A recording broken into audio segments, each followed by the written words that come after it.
Welcome, welcome, everyone. Jay, we've got some people coming in. If you look at that participant list, you can see we have opened the doors. And they are starting to arrive. Happy New Year, everyone. Absolutely. Welcome to 2021. Happy New Year. Happy New Year. All blessings in abundance, 2021.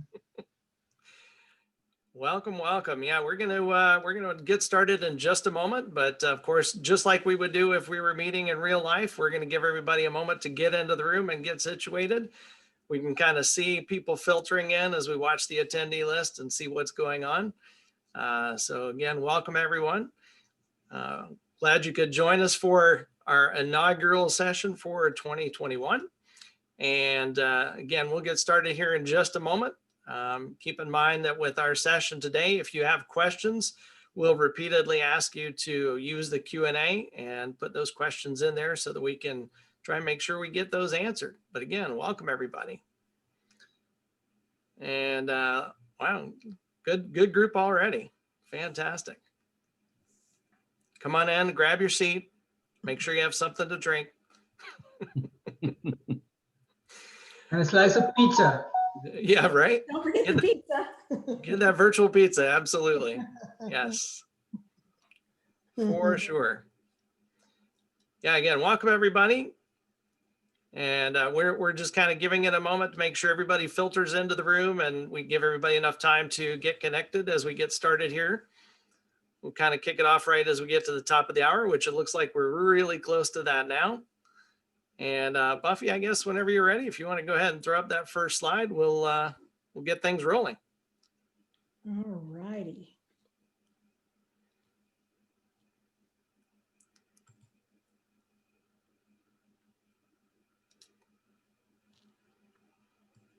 And again, welcome to everybody. All right. And away we go. So, of course, Happy New Year and happy 2021, which I think all of us are hoping at this point that as long as it's not 2020, hopefully it should be at least better, right? So welcome. My name is Jay Spann, and I am the new president of CFRI for 2021. And you can see quite a few other folks on here with me that are some of the panelists and some of the board members, and we'll be introducing everybody here in just a moment. But this is our January 6th, 2021 general meeting for the new year. And again, welcome to the meeting. So if you don't already know it, it's fairly obvious by the slide, but again, CFRI is of course a nonprofit, and the whole idea here is to make sure that we provide good information for our body of members to make sure that you know a lot of good relevant information about real estate investing and specifically ethical real estate investing. So the whole idea is to try and have a good body of membership. We want people to be here. We want you to be members and make sure that we're providing a good educational and networking opportunity for everyone. Obviously right now it's virtual. We are looking for every opportunity to get back to meeting in person as soon as we can. And so we'll keep you updated on that as that progresses.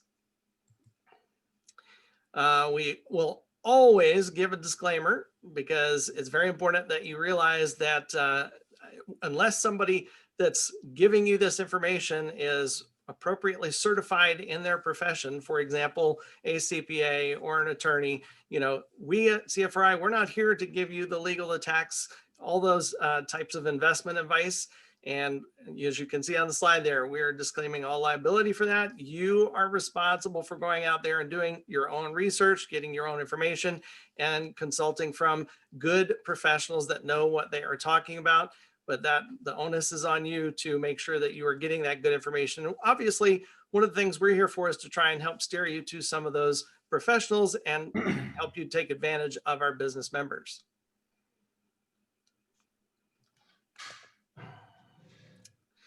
So as with all Zoom meetings, we like to make sure that everybody kind of has an idea of some expectations. And so we have a slide we're starting to use with all of our Zoom classes to make sure that everybody follows good etiquette.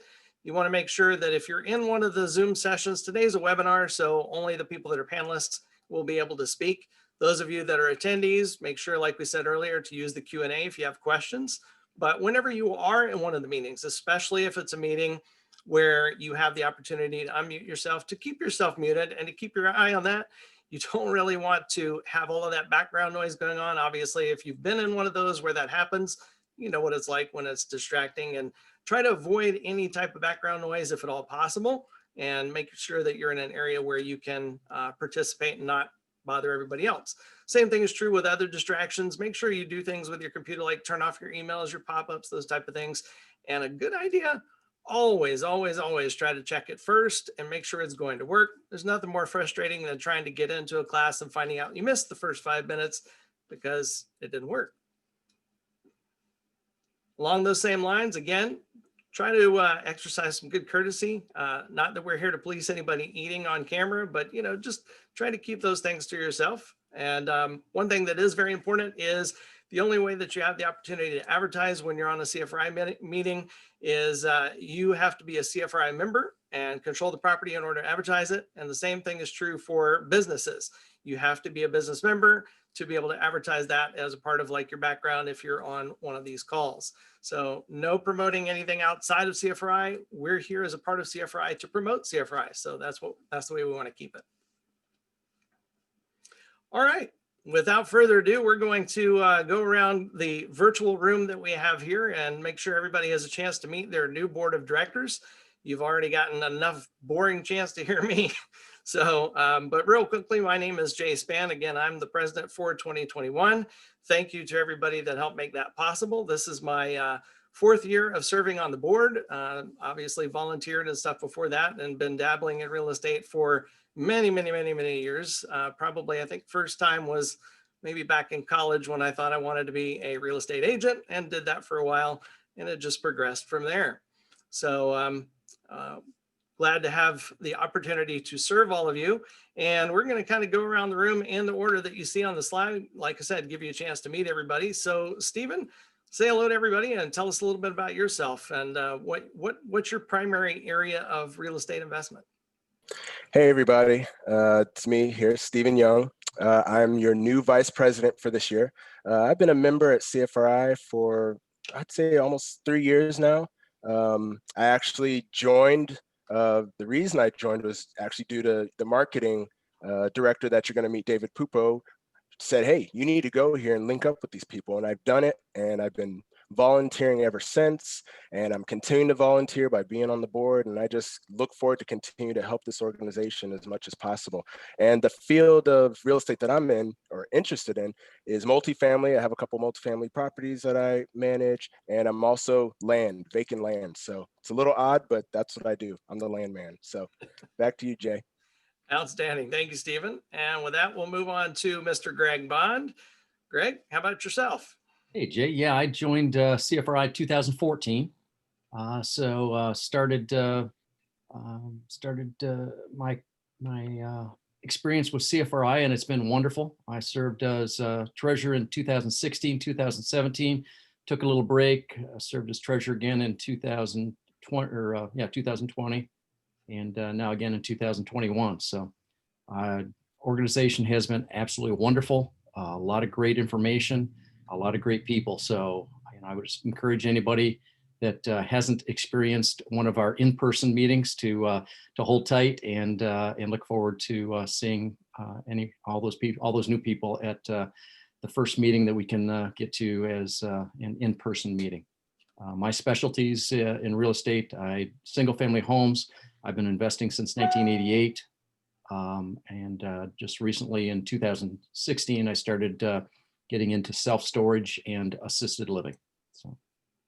Outstanding. Already got a good bit of diversity with the terms of investment and whatnot.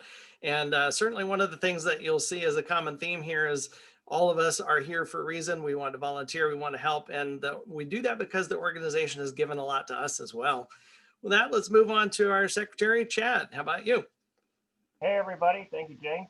My name's Chad Schultz, obviously secretary this year, 2021 with CFRI.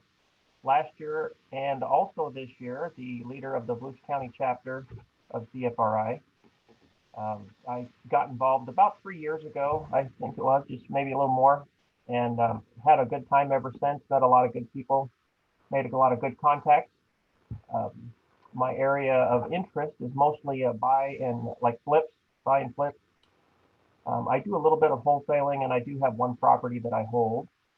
It's pretty nice. But other than that, always looking to learn some more. And I think you learn most by doing and getting involved, which is why I'm volunteering and working with CFRI as much as I do.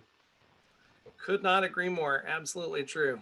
And with that, let's move on to groups. Mark, how about you? Oh, on mute. Yeah, hi. Sorry about that. There we go with the mute key, Jay. My name's Mark Johnston. I've been involved in real estate and licensed to sell real estate in the state of Florida since 1994. I joined CFRI in 2009. As the economy has shifted in all sorts of different ways, I've gone from rehabbing and flipping to buying and holding mobile home parks to installing mobile home land home deals. Currently, I flipped for a few years when the economy was crazy. And now currently I'm into multifamily properties. We've been acquiring multifamily properties over the last 18 months. It's been pretty successful for us. I'd like to be able to learn as much as I can through CFRI. It's been very good to me. I'm very excited about real estate. I think it's the best way in the world to build wealth here in America. I think everybody has an opportunity to do so. And it's great to have the asset and the tool of CFRI to utilize to help other people become successful. And I'm really, truly honored to be part of this team. Yeah, those are some great words there, Mark. I would completely agree. And I think one of the things that people will already see about it, especially with this team, is the level of passion that we have for the organization and for making sure that others are successful. That's what helped us get to where we are, and we want to share that. With that, let's move on to David. Hey guys, what's up? David Pupo. I've been a member now here with CFRI since 2016, and honestly, it brings me a lot of joy to be able to see Steve as like a vice president, guys. I think I sold them their first quadruplex. So my primary vehicle for wholesaling is wholesaling right now, and of course, I'll be the moderator later on this evening. But it's great, man, being able to create a legacy through such a great organization like CFRI, and already seeing Steve and Jazz, his wife, I'm sure she's on here or somewhere around him, being able to rise the ranks and being able to just be really good people to just spread like just a wealth of knowledge, and they volunteered a lot. And you'll see that with this kind of membership and organization. It's a lot of people that give back. I mean, no dimes are going into our pockets. We really just appreciate being able to share the wisdom, knowledge, and hospitality to others and grow as a group. Yep, could not agree more. And Mari, how about you? Hi, everyone. My name is Mari Lynch. I am the new person in charge of memberships. I primarily am a buy and hold real estate investor. I volunteered to be in charge of membership because I really do just echo what the experience was that David just talked about with Stephen and his family. This is a growing, sharing organization, and it's all of the people that are members telling other people what the value is how our membership will grow. So I'm really behind that message. And, we all go into real estate because we want to get a good ROI, return on our investment. But one of the things I really like about CFRI is it has been an excellent ROT, which is return on my time. I have never gone to a meeting or an event and not walked away with either one new connection or one new valuable piece of knowledge I didn't know before. So I welcome everyone who's here, and I hope you all become members. Thank you. Excellent points there. Thank you, Mari. And let's move on to operations. Peter, how about you? Hello guys, how is everything going on? My name is Peter Lopez. I'm a real estate agent by trade. I've been a member of CFRI since March 2017, and for me, it's been a blessing.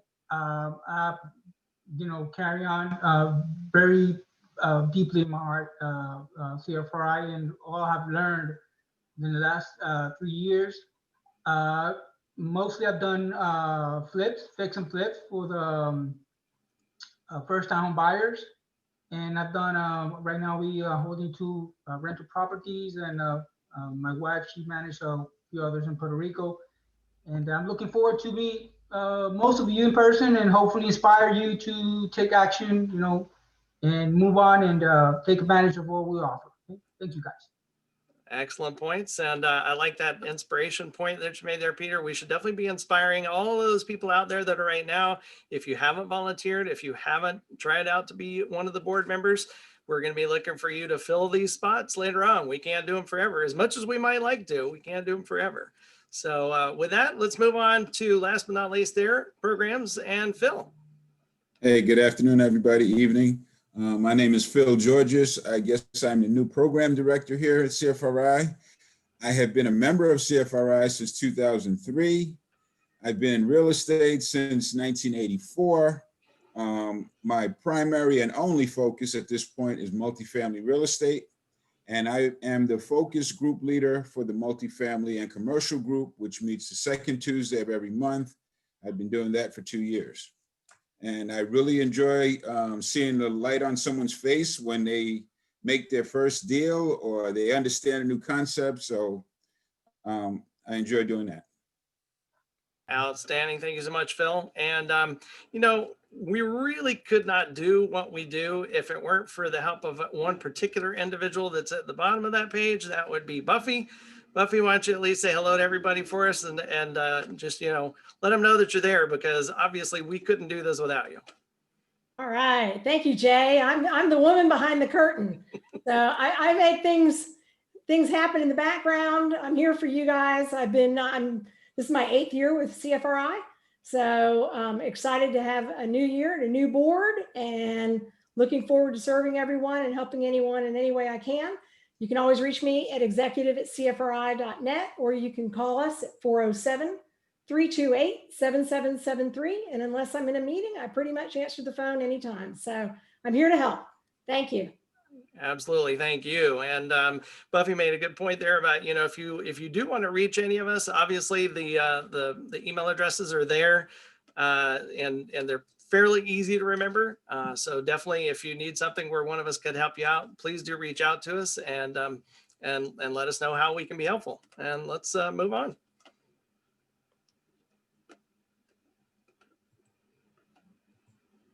All right. So if you are not aware, obviously we have some online resources, obviously the website, but also you can find us on Facebook and some of the other resources as well. I'm not huge into social media myself, so I'm not the best person to ask about that, but definitely we are out there. And if you have questions about any of those, again, please let one of the board members know and we will get you the answers.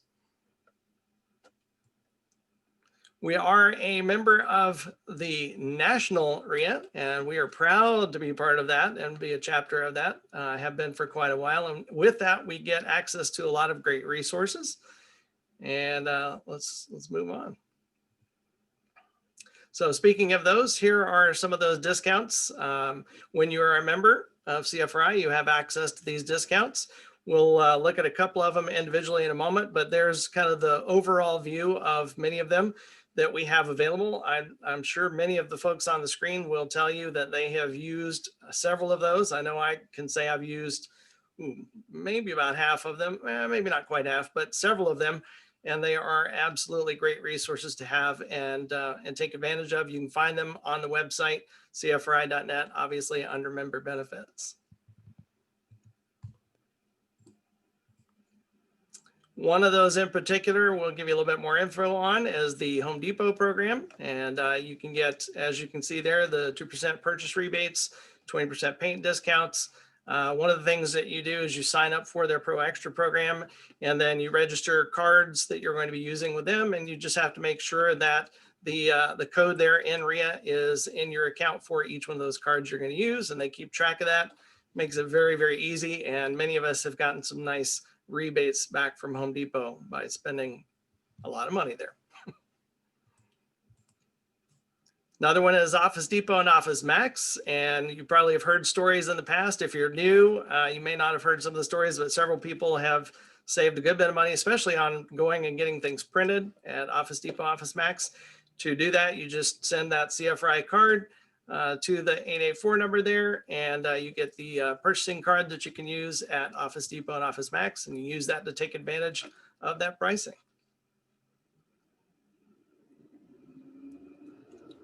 If you want to find out more about anything related to CFRI, you can go to, again, the website, cfri.net. Obviously, that is how you can find out more information about the various resources that we do have available, the business members in particular, and even access the business member directory as well.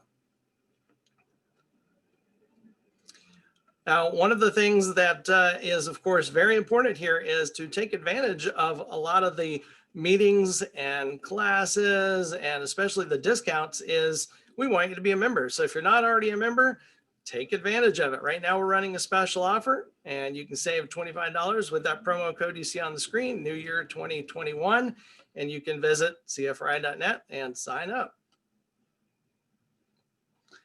One of the other things that we have available, and it's fantastic, if you haven't checked it out, you certainly should, is our podcast. We've had several people on there. You can see several of them on the screen.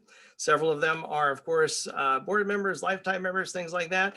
And there's even a new one that I understand was just completed and added on there very recently, maybe even yesterday or today, which was an interview with Joe Siegel. So if you haven't heard that one or checked it out, absolutely, please do check that out.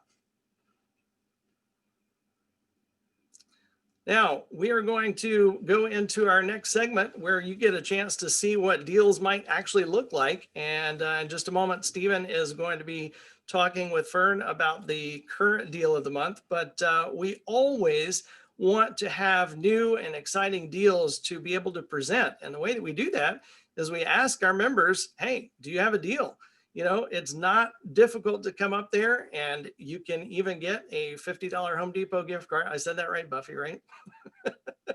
Yes, there's just one catch. Yes. Now, what's that catch, Buffy? The catch is you have to write in a newsletter article of at least 500 words within a week of when you present so that we can put it on our online newsletter. Absolutely. And honestly, that is not really that difficult. Even if you're not a good writer, you know, just get with us. I can help, Stephen can help. All you're really doing is telling a story about the property so that others can see and learn about that property. But the way that we find out about them, again, is you have to let us know. So make sure and let Stephen know about them. Again, his email address is right there, vicepresident@cfri.net, and let us know. And with that, Stephen, I'm going to hand it over to you and let you take it away from here. All right. Thank you. Appreciate it, Jay. Thanks for inviting me back on. So some real quick house cleanup. So guys, for all of you online, if you have any questions that come into your head as we're talking, as Fern's presenting, make sure you hit that Q&A box and put your question there. And we are going to get to those questions, but we're going to get to them at the end of Fern's segment. So I want to allow Fern the opportunity to present the deal so that you guys can clearly understand how she did the deal. And again, as questions come up, we'll make sure to go through those at the end. So with that, let me welcome the lovely and talented Fern C. Burn. So Fern, you out here? You there? Hi, Stephen. I'm here. All right, great. So for those that don't know, who's Shep? Who is Shep? Did you do this with Shep? What's going on? Who's Shep? Shep, yeah, he owned the property with me. He's my current husband. Oh, your current husband. Okay. All right, very good. So this is the first deal we're doing this year. So before you talk about what you got the deal for, how did you come about this deal? I believe we found this deal. You know, it goes so far back. Mm-hmm. It might have been MLS, but you know, in those days, I feel like probably Ron Smith probably remembers this stuff well. You know, there was still a good amount of classified advertisement in the Orlando Sentinel, and we would find deals there from time to time. So it was one of those. I mean, it was an ordinary find. I wasn't doing mailings or anything like that. Okay, so no driving for dollars. Nope. Just literally pulled out a newspaper, went through the classifieds, and found duplex for sale. When we bought it, I remember the gentleman, seller financing, small amount of money down, Because I remember years later when we did a little refinance on it, he had moved into a retirement facility and was of a certain age where getting him to send payoff information to closing got very complicated, but we sent people there to assist him and that all got taken care of. So. Okay, great. So pulled through. Okay, good. So you got the deal done. So this is a duplex. Do you want to talk just a little bit about it? So it's a 2-bed, 1-bath. You're renting at $750. Was there any other details about the property that you can talk about?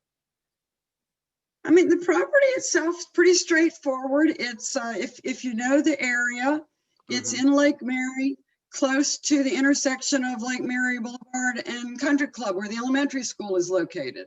Oh, right. Okay. There's a pocket in there that there's at least 2 or 3 streets parallel to this one that these style duplexes are very common. Okay, great. Okay. And of course, because it's Lake Mary, it's desirable stuff. You know, when you see the rest of the deal, you'll know why I said I wish I had bought 10 of them. Right, exactly. So with that, let's go to the next slide. And I was blown away once I saw the purchase price for this. And so you purchased this back in 2001 at $45,000? Seriously? Yes. Yes. Wow. Talk about a motivated seller, huh? Yeah. Yeah. He was an older guy at that point, and you know, was a don't wanter. He was done with his working years and was going into retirement. And like I said, you know, sold it to us with seller financing. So it was a great deal from the beginning. Okay, great. Awesome. So I guess last year you decided to sell this property. I mean, that price, wow. Talk about the equity. What's going on there? This all took place in December. Okay. I'm not sure if Heidi's on here yet. Most of you know Heidi. She is the realtor in our office. She is my sister. She's also now the group leader for the women's group. Oh, nice. So I, you know, from time to time, I said to Heidi, have you put that duplex on MLS yet? And we were all busy. No, not yet. And that kind of went on for a couple of weeks. And finally I said, yeah, you need to put that duplex on ML. I mean, all this just happened in December. This is really, really fresh. This just happened. Wow. She put it on the market and the phone blew up, the computer blew up. Within 2 hours, we had a full price cash offer. She was able to go on MLS and look up the selling agent that presented us with the offer, discovered that she had sold the same buyer another very similar duplex a block away. So this was clearly a person that is enthusiastic about this neighborhood. Okay. And put the contract in contingent on his inspections, but I mean, the realtor went and saw it. He was not in town at that moment. Turned out it was also her sweetheart. So it was a very interesting deal. Interesting. He trusted her to look at it for him. And within a couple of hours, we had a full price cash offer. It's unbelievable. And you said the buyer never saw the property. Until inspection, Okay. Yeah, the realtor did, and he trusted her because they're sweethearts. So it gives you a little sense of the unit. The units are pretty plain vanilla. Mm-hmm. Photo on the left is from the kitchen looking towards the front door in the living area. Several years ago, in between tenants, we made a smart decision and put ceramic tile down throughout the unit, so we never had any more flooring issues. And the photo on the right is the kitchen. Originally, the kitchen was only the cabinetry that you see on the left between the air conditioning closet door and the back door. And there was no dishwasher. And the refrigerator was just hanging out by itself on the right. So there was so little cabinetry involved. Mm-hmm. Yeah, when we did renovations a while back, we added a dishwasher. We thought it was just silly not to, as long as we were renovating that small kitchen. It's always a plus in a rental. And then we added that little bit of cabinetry and little counter. We felt like it's always nice to have that little counter next to the refrigerator. You open the fridge up, you've got a place to put things down. Sure, exactly. And that's, you know, other than typical stuff, I'm sure at some point we've replaced air conditioners in all those years. I know a new roof, it'll be in the next slide, some of the Right, maintenance and things we've done. exactly. But in So, terms of the interior, pretty basic, plain vanilla stuff, not high-end luxurious. nothing crazy, and still all cash, 265K. Yeah. Wow. Yeah. So I wanted to make a joke here and say, what, you didn't just tear this thing down to the studs? Because someone coming in that price that quickly seems quite amazing to me. So let's go to the next slide and actually see what you did, because obviously you didn't tear the thing down to the studs. So let's talk about a little bit about what were some of the things that you did. We had put a new roof on in 2018, so that was a big selling point. The drain fields, it's on septic in that part of Lake Mary. The drain fields had been replaced, I want to say maybe 2016. As we discussed, renovated the kitchen, tile flooring, painted more than once. The backyard picture there, which is not terribly exciting, but it's a really nice sized backyard. That is a huge oak tree, you can just barely see. But in the very back, what shows up on the right-hand side had just gotten overgrown. And we had a landscaper come in just prior to us listing it and clear it out. I'm not sure that made any difference in the selling price or not, but we kind of look at things and try to do the right thing and just, wanted it to be nice. So when they walked the property, it made a good appearance. So according to, Stephen, you've heard this before because you've been to my Seminole County meeting so many times. One piece of advice I always give to people is to sleep with your CPA. And most of you know that Shep was a CPA up until December 31st of 2019 now. He's been technically retired from that a full year. But the thing about life with a CPA is that when you get something under contract, in less than 24 hours, you get a printout off the computer, summarizing all your major maintenance items, et cetera, Okay. What the set purchase price was, what all the costs have been throughout the years, costs that were capitalized versus expenses that were written off, so that we have a sense of what the capital gains tax might be. Because you can imagine with the difference in the purchase and the sales price, and that was an issue, and that's what we're going to talk about shortly. Right, exactly. So just to touch base on some of the maintenance, sounds like you were pretty organized. You had everything lined up, what your expectations were for the expenses, but was there anything that you didn't account for? Was there any issues that you ran into as you tried to get this thing up to speed so that you could get it sold? We knew that one tenant was probably going to move. Okay. And when you're a landlord, you know all their personal business. And it was a situation where the daughter, this tenant had lived there a while and actually was a tenant with us in a previous smaller property. And it was one of these things where she decided she wanted something a little bigger. I think she'd been in a 1-bedroom. She wanted a 2-bedroom. We said, great, we can put you in this.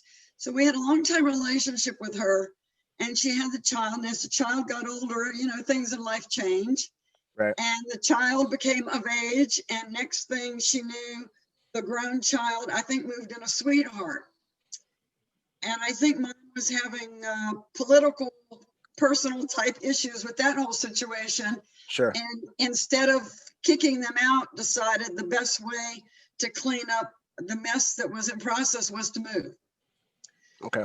So one of the things, and we've done this before, Mm-hmm. anytime, many of you know, if you try to sell a property with tenants in it, it can get complicated. And with COVID, even more so. So we offered the tenants incentive that if they would cooperate with realtors and with us in terms of showings, inspections, et cetera, that on the closing statement, in addition to any prorated rent for the month that we owe the seller, that we owe the buyer as the seller, that we would also kick in as an incentive 1 month free rent. So Awesome. On the one hand, the tenants were very cooperative. Sure. On the other hand, and we told the buyer this up front, the tenant with the sweetheart moved in issues had already given notice at that point. So it's kind of Okay. like she ended up leaving money on the table because she ended up moving before she got the benefit of the month's rent. Right. The buyer still received it. Okay. So the Okay. buyer made out sweet. They had a tenant moving out and still Yeah. had cash flow for the next month. That's incredible. All right. Well, yeah, guys, if you're listening to this and you missed that, make sure you go back and listen to this part of the recording, because Fern just gave you a really nice tip, like a inside secret there to, help you guys with that transition of tenants. So very awesome. Thank you. Appreciate that. So let's go to the next slide. And the big, why did you sell? Like I've seen already a few Q&As, and I had it queued up over here, guys. So don't worry, it was coming. But okay, we'll get into the why, but just real quick, let's talk through the numbers, and then you can help, explain why'd you do it? Because a lot of people, I'm sure, are wondering. So you sold it for $265. Obviously you purchased it at $45,000 closing costs, and then your net profit was, $209. So Right. go from there. Why did you sell it? Why did we sell it? So we've discovered we've been gradually selling things for a couple of years now. Knock on wood, lucky for us, several have had really, really humongous profits like this. And what we've done, as we did in this case, is transitioned from an older property that was probably going to need typical maintenance for its age into newer properties. Gotcha. And Okay. that's worked super well for us. And the other thing is the newer properties, in not all, but most cases, are in communities with an HOA where we have zero responsibility for any exterior building maintenance at all. So that's also lowered our expense situation. And we've been able to do that and keep our rental income the same or higher across the board. Okay, yeah, that's fantastic. And that answers some questions for me. I was wondering too. So, I mean, that's incredible. So the life of that previous building, you have it here. Your estimated rent on that was $180,000. So. Well, and I think it's conservative. I mean, what we did, we did not go back and dig in all the archives to get the details. So we thought the only fair thing to do was be conservative. Okay. $750 a month rent times 2 units times 12 months times 20 years. And then we said, okay, we did have some mortgage payments during some of that time. We did have the aforementioned $33,000 in terms of the larger maintenance items. I don't think it was as high as 50%, but we said we're going to go with a net rental income of 50% during that time period. So we added, so that number, the arithmetic came to 360. We took half of that, which is 180 grand, and added it to the 209, which we figured during the lifespan that we had this property, we made about $389,000. Yeah, that's incredible. And it really shows the power, and it's probably why you do the buy and hold strategy. Right. Absolutely. Yeah, we've done flips over the years. I mean, I've done a little bit of wholesaling, but we started out as buy and hold investors. The only couple of things changed. Our original strategy, we thought, was going to be to sell properties and hold the mortgages. And what changed that strategy is the world I live in my head as a mortgage broker, and the laws that changed as a result to the Great Recession back in 2008 that made it really more desirable to do private lending on investment property versus primary residences.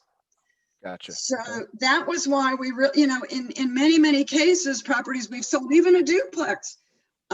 You and I talked about this recently, might be very desirable for someone who wants to live in part of it as a primary and rent out the other part, essentially to have some, if not all, of the mortgage expense covered by the other tenant.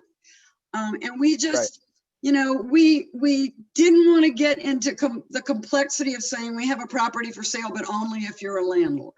So that's why we made the decision to take our proceeds out of it and do something different instead of holding a mortgage for a seller finance situation.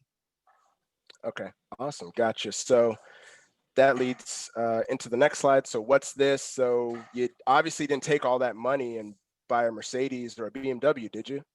So the slide, the picture on the what's this is the front of the townhome. No, I would never buy a BMW. Right, I've said for many years, I don't identify myself by what I drive. Many of you know I drove a little red PT Cruiser for 20 years. It was not the same one. I had one for 10 years and then bought another one identical to it. And if you can hear them, I'll shut the door, Buffy. We can hear them, but they stopped. They They calmed down. stopped. Okay. Yeah, All it's right. fine. All right. So yeah, we- so okay, you got it. Okay. Yes. So we bought the townhouse. Mm-hmm. I don't know if Heidi's on yet or not, but we had identified what we wanted to buy as a 1031 exchange replacement property. So for those people who don't know. Yes. What is a 1031 exchange? Yes. Yes. 1031 exchange is when your CPA tells you, well, based on this list of things that I've taken into consideration in this transaction, you're going to owe somewhere in the neighborhood of $50,000 in capital gains tax. Wow. And we joke about this all the time because Shep and I have very clear memories. It's going to make us sound like we were in the dark ages, but when we were first together, Mm-hmm. we lived in a townhome apartment actually in Maitland that the rent was $195 a month. Wow. And Shep, as a practicing CPA, then would talk about his clients that were tremendously successful in complaining about their tax liability. And he said he would tell them it's a privilege to pay taxes. And he said, now I've become that person when he brings me the information showing me what my tax liability is. And I'm like, I don't want to pay those capital gains taxes. So there's a law that's part of the tax code, it's section 1031, that says you can buy a like property. So I replaced an investment property with an investment property, residential rental. And so the proceeds, 100% of the proceeds from this transaction had to go into the hands of a legit administrator that works for a 1031 exchange intermediary. We use one called IPX 1031. I should encourage them to become members of CFRI if they're not already. They give great service. You got to remember a 1031 without going into the weeds because it gets a little complicated, but Okay. bottom line, it can be a very quick thing. It can be like, you know, oh my gosh, I found something and we need to get this thing done pretty quickly. And they do. That's the great news. They do a good job of it. This whole thing happened from start to finish in about 2 weeks. Oh, wow. We sold the property.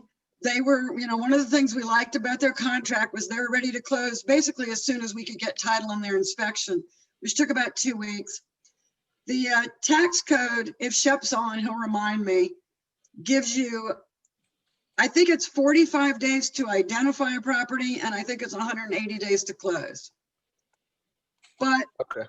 as everybody knows, there's a tremendous shortage of properties for sale. The supply and demand situation we all know is very complicated. Right. Exactly. So this is where we bow down to the wisdom and the hard work of Heidi Smith, Realtor. Mm-hmm. Okay. She has done this for other clients, and it doesn't always work, but it's worked at least one other time where she identifies a type of property and goes in the MLS. And, we all know that it's been a business model for people for many years to go, instead of driving for dollars, to go search expired listings in the MLS, right? Whether to buy it or to list it as a realtor. Yeah, that makes sense. In her case, she came up with this great concept to contact realtors that had listings that were in pending status in the MLS. Huh? Pending. And she contacts them to basically say, hey, I'm just wondering, how confident you are that this contract you have is actually going to close. And many of them are very pleasant, say, thanks for calling, but no, we're fine, bye-bye. Right, but these are literally people getting ready to close, and then Heidi's calling them and saying, hey, are you, how serious? Yeah, in some cases, getting ready to close. In other cases, there are pending contracts, and you don't know if it's early in the mortgage process, for example, and they might say, oh yeah, everything looks fine now, no thanks. In this case, she hit on one that they had been messing around with a buyer's pending financing for a while. And they could see that it may not be going well. And I think the buyer was at the end of their time frame, in the FAR bar. I think it said they had X amount of days to qualify, and I think they were right at the end of that. And the realtor, the listing agent, and the seller, I think, were really having conversations. And I'm just reading between the lines here, but that's kind of what it sounded like. So Heidi got this agent on the phone and said, it's a cash buyer. I can prove it's a cash buy. We've got a big, I don't know, we had a $5,000 or $10,000 deposit on the purchase of the other unit. We had a legit proof of funds letter. This was not from, XYZ National Lending in Sacramento. This was an actual bank statement from somebody showing they had the cash to close this deal. Right. We knew what their track record was of closing around the corner. The agent with the other property was familiar with the 1031. So she knew that, it was real, that we were putting this money into this exchanger's hands and they were going to have it to close this other property. They had it listed for more money. They were nice enough to tell us that they were paying a large amount of seller concessions for the pending buyer that was about to fall through. Okay. So we did some arithmetic with them and basically said, we want you to come out of this hole, but it ended up with them selling it. I want to say somewhere, we bought it for somewhere in the neighborhood. I think it was about $12,000 less than their other deal. Wow, that's incredible. But we were able to show them why, net to them, it was still just as good. Right. So you came to the table prepared, ready to go. And what I love about what you and Heidi and Shep did was, you guys, you saw an opportunity and you went for it. You thought outside the box and you didn't let a potential roadblock stand in your way. And you tried something new, and obviously it worked out fantastically. So if we go to the next slide, we'll see the details specific to the sale of your duplex in which you purchased the property for, and then you have to explain, what the boot is. So go ahead. So you kind of have to change your mindset from the other slide, which is sort of a cash on cash thing. If you just take into consideration purchase price versus sale price versus selling cost and adding in the rental over a period of time. That's one set of calculations. Okay. For purposes of the 1031 exchange, they look at how much cash you receive from this transaction, strictly the sale part of it. So we did at the time of the sale have an existing $73,000 mortgage. So after closing costs and paying off that mortgage, our net sale on the HUD was $175,000. The purchase price for the replacement property ended up being $138,000. So again, the rule is to defer all of your taxes. You have to use all of the proceeds received. And we were not able to do that. We still, I think, have a short amount of time that we could do that. In other words, if we, let's say we found another property just in round numbers for $137,000. If Okay. we wanted to come out of pocket for 100, we could still use that 37,000 to defer the gain. But Oh, in looking around a little bit, that has not happened. okay. So at this moment in time, we are due to receive that $37,000, and that will still be taxable to us. So in Gotcha. rough calculations, instead of 50,000, at this moment, it looks like we'll be able to defer roughly 40,000 in capital gains taxes by using the 1031 exchange.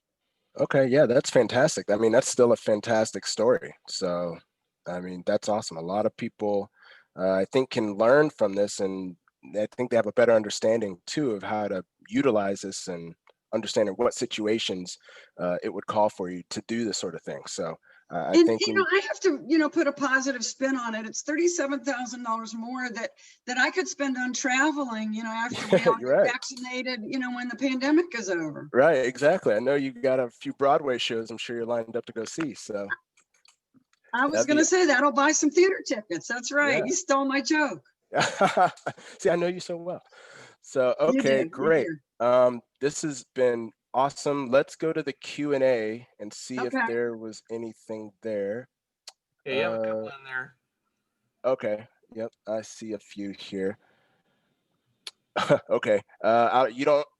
You can answer these questions if you'd like, Fern. This first one might be a little personal, I don't know, but do you mind to share your community that you currently buy or hold?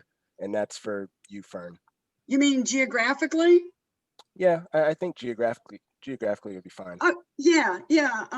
If you happened to call the office and I was busy and you got Heidi on the phone and asked her that question, she would tell you that if I can see it from the front door of the office, which is on 27th Street next to 1792, I might buy it.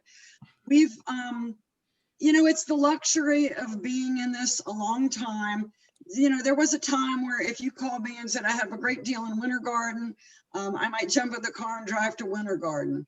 But Gotcha. I don't want to do that anymore. So we still have a property in Castleberry. Most of them are in Sanford.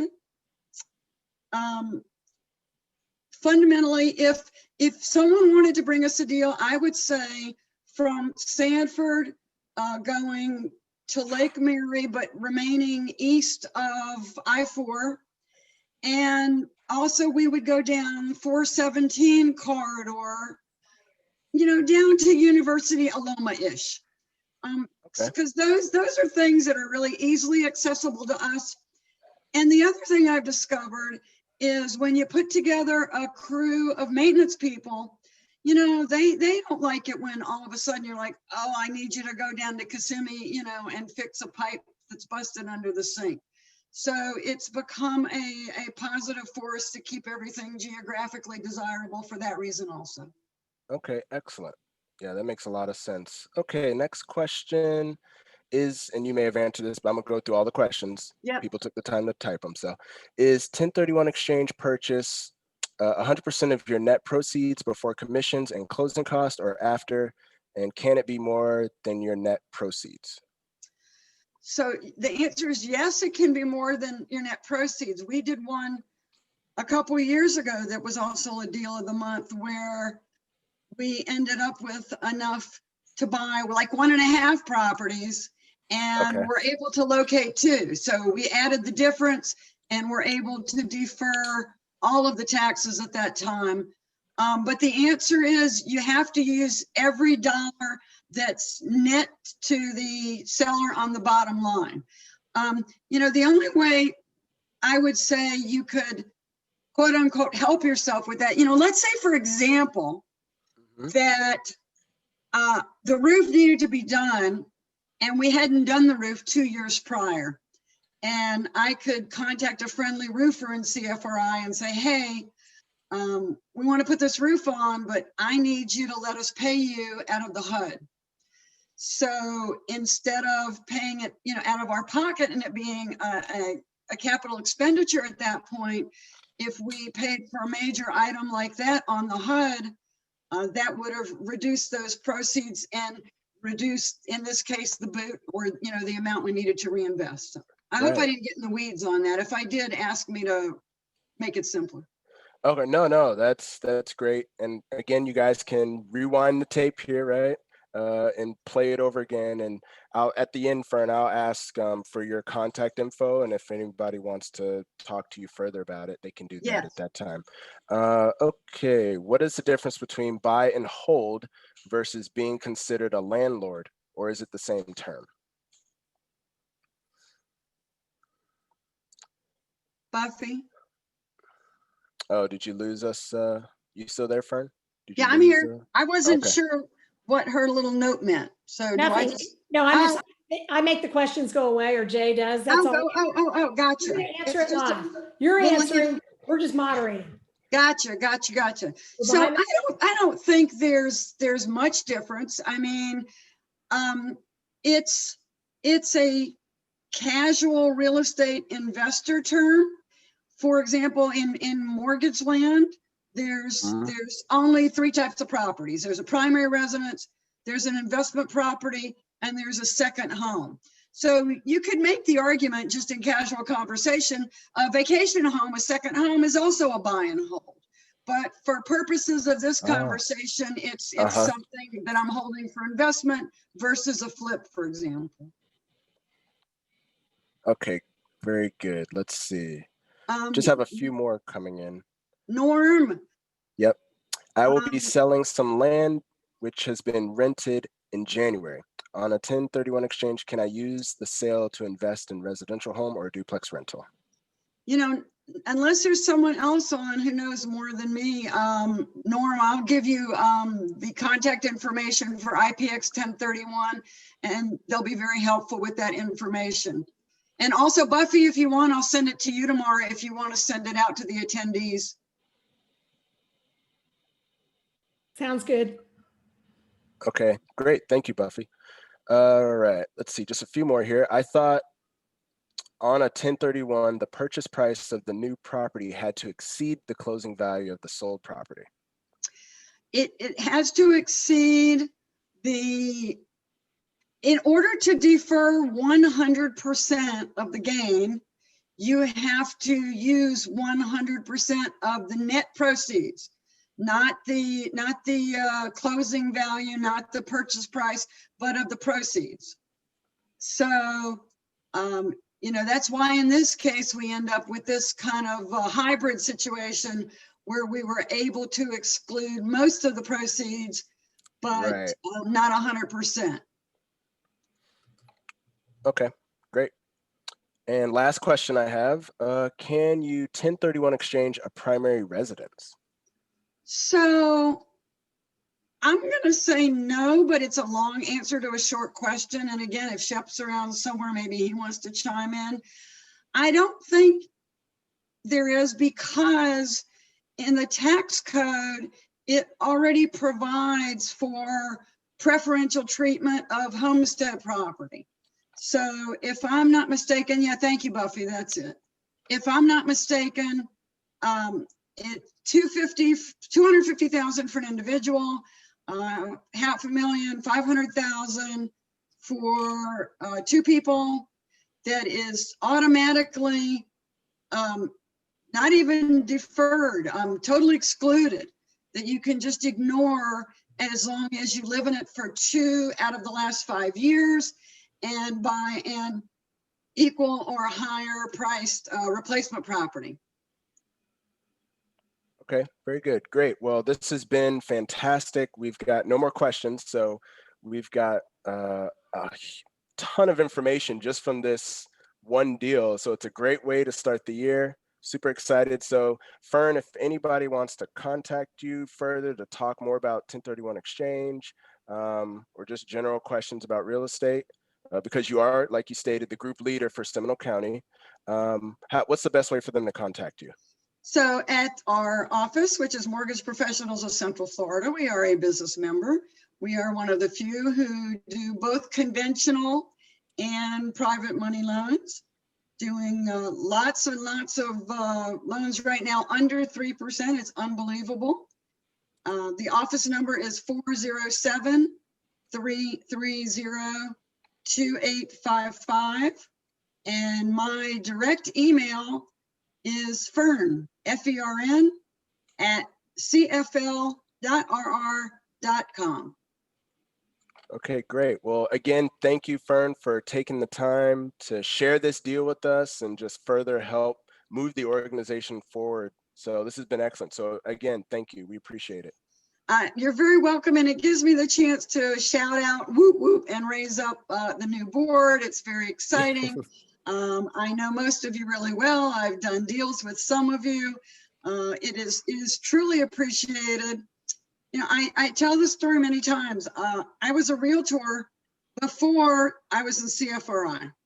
And I said that it felt like, in those days anyway, it might have changed a little, but if a realtor figured out how to make an extra 10 cents in the real estate business, they would keep it a secret. Like, oh yeah, I know something, you know, I can do to make more money for me. And someone opened my eyes to CFRI, and there was this place, you just walked into this room of strangers and they would just share all this incredible information with you. That's so awesome. I've been here a long time. I'm past president, I'm a lifetime member, but I still want to continue to share that information because it's been great to me. It's been very helpful to me. And I just want to continue in that tradition. Stephen, did you see there's another question? Fern, did you see it? Yes. Okay, let's Popped see. up. All right. Yeah. One last question here. What about? Oh, you got. Oh, okay. You got it. Yeah, Go ahead, so- Fern. Go ahead. Read it So- out loud though, if you don't What mind. about a duplex where you're renting out one side? So Spencer, I assume you mean that the other side is your primary residence. First of all, I think it's a really cool question. I think that, yeah, it's definitely one for us to confirm with IPX 1031. I don't know. Yeah, I mean, remember this. Keep this in mind. You know, there's cash on cash versus proceeds. If you are living in a duplex, and let's just use this one as the example, and you sell it for $265 and it was your primary. I'm assuming that you got a mortgage on it, right?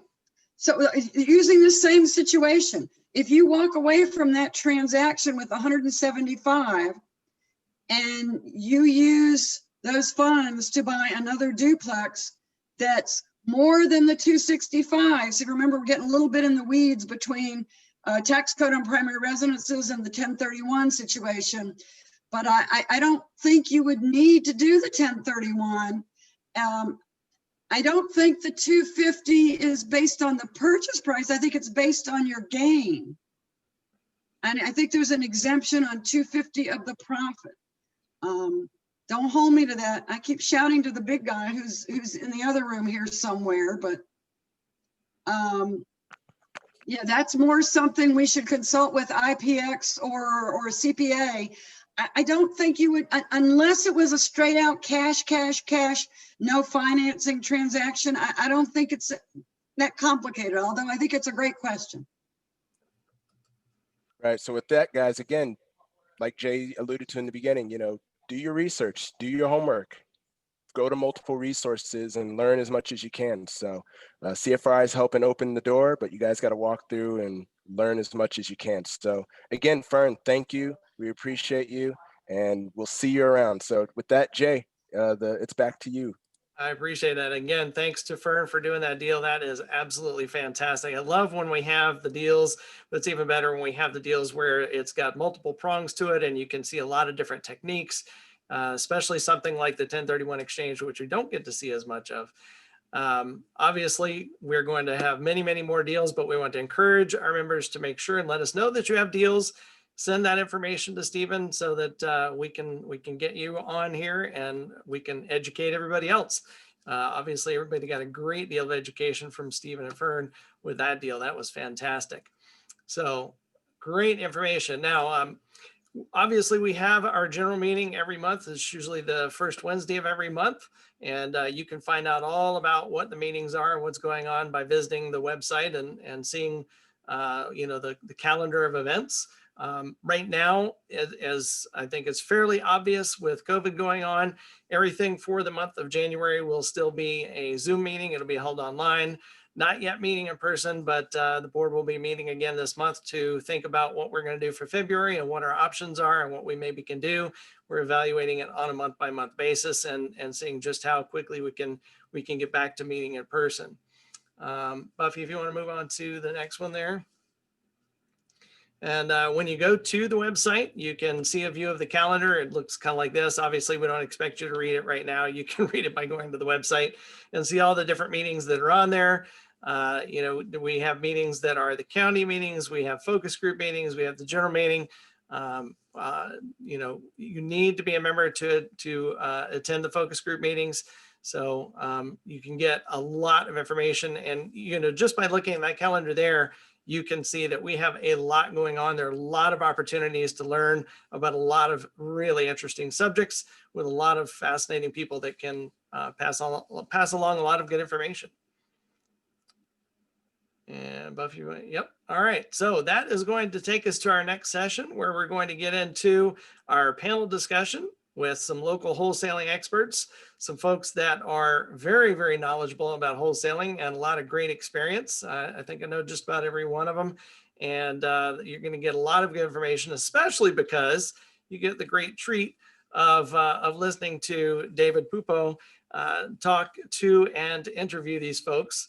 I do want to call out real briefly some special attention to one of those, who is Todd Hutcheson, who was our past president for 2020 and who got us all through that year and up to this point. So thank you, Todd, for doing that. But you're going to get to meet Alex and Desmond and Angie as well. And David, I'm going to turn it over to you to get this rolling. Again, don't forget, folks, if you have questions, get them in the Q&A panel so that we can see those and get them answered. Thanks, Jay.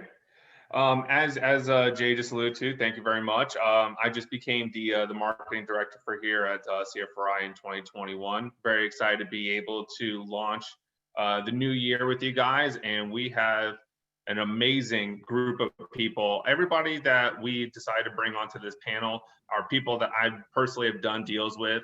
What we like to be able to institute, and especially I'm sure you'll hear throughout everybody here, is that it is a lot of collaboration. I'm glad that Fern brought that up, because I kind of feel the same way when like a real estate agent finds a little secret and like they try keeping them to themselves. They don't want to share anything like that.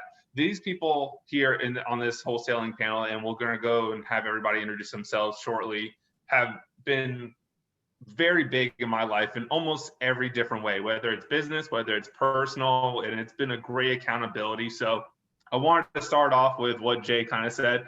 We'll start off with the past president, Todd, if you want to introduce yourself to the people, and then we'll be going to you next, Alex. Okay, thank you, David. My name's Todd Hutcheson. I was past president twice, been on the board 4 times, been a member of CFRI since 2001 and been wholesaling since then. So this is my 20th year of wholesaling. I am the national founder of iBuyHomes.com. I sold it 2 years ago.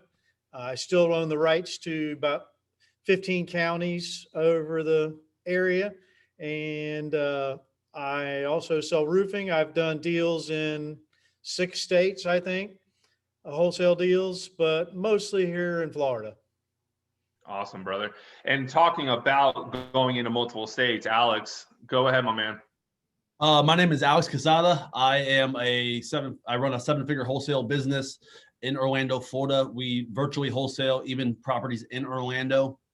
We're in multiple markets in Florida, Pittsburgh, Pennsylvania, Philadelphia, Charlotte, Nashville.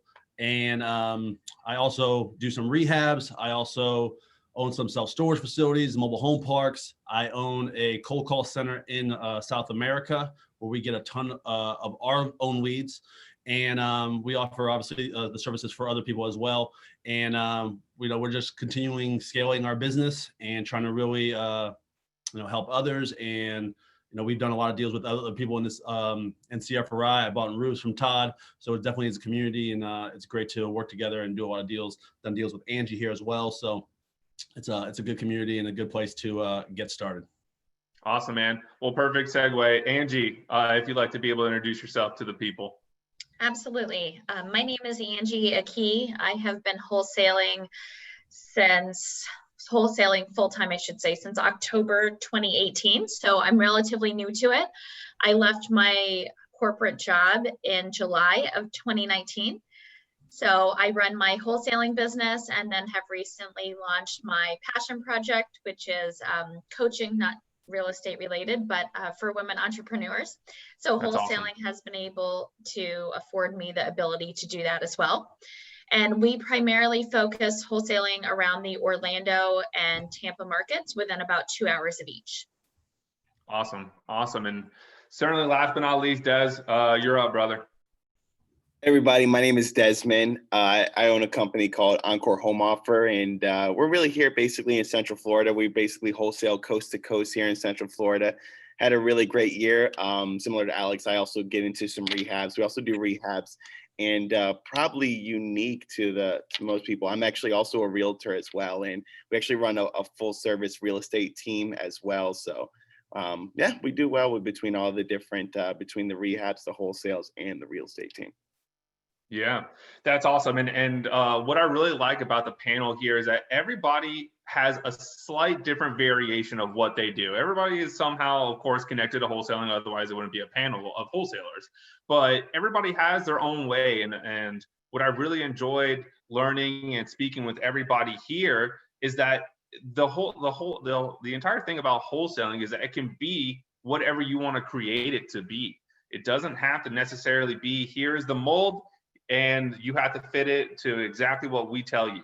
Everybody else has kind of fit this around their lifestyle and have understood how to grow it from there. You're hearing Alex doing multiple states. You hear Todd doing multiple states. You hear Angie going coast to coast, Des going coast to coast. My team's doing now statewide. PPC and marketing is for, I think we're in 15 counties now. So, it's amazing to see the progress for everybody here and how you're contouring that lifestyle and that business to kind of merge together like that. With that being said, so I'd like to be able to start off with of course, like some warm up ones for everybody. And I wanted to say with one, I'll start with Alex, work our way to Todd, Angie, then Des, and then we'll do kind of like a round robin. So Alex, you're first up. What resources helped you first in starting? You're muted, brother. CFRI was actually a big resource when I first got started. I actually met a wholesaler there, Anthony Kusky, and worked at his office for a couple of years before I started my own business. But that's a big, it's all education really. Like if it's all about finding somebody who can help you learn and then teaching yourself nonstop. So before I even went to CFRI, and how I got into CFRI was by going to different seminars and learning and continually paying to be educated and be in the rooms where high level information is delivered and then putting it into action. So you also don't want to just learn and not take action. You want to learn, implement immediately. Implementation is key. The speed of implementation is one of the most important things. But education is number one, and then speed of implementation. Yeah. And I'm glad that you bring that up, because I think seeing what you've done in the last 24 months, man, I mean, that's rinse and repeat. Read the room, listen to what they're saying, and implement it immediately. Speaks a lot to what you're kind of talking about, man. I think next up was Todd. I would say two things. I read an enormous amount. I'm a voracious reader. I read so many real estate books, it's not even funny.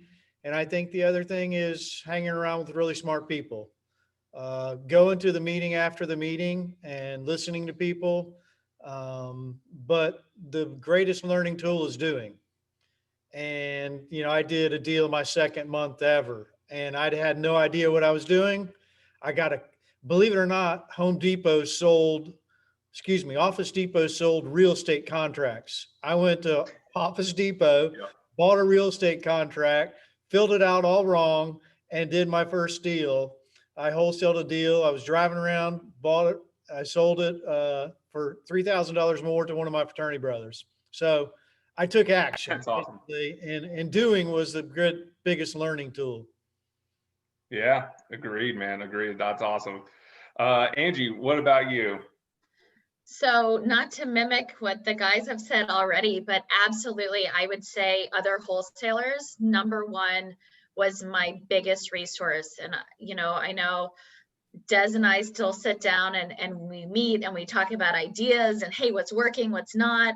And it's just, I mean, just collaborating in the law of abundance. And I've been to Alex's office, you and I have met, and it's amazing when you reach out to other people and say, hey, do you have a few minutes? Can we meet? You know, if you're getting started or whatever it is, I mean, we still do it, right?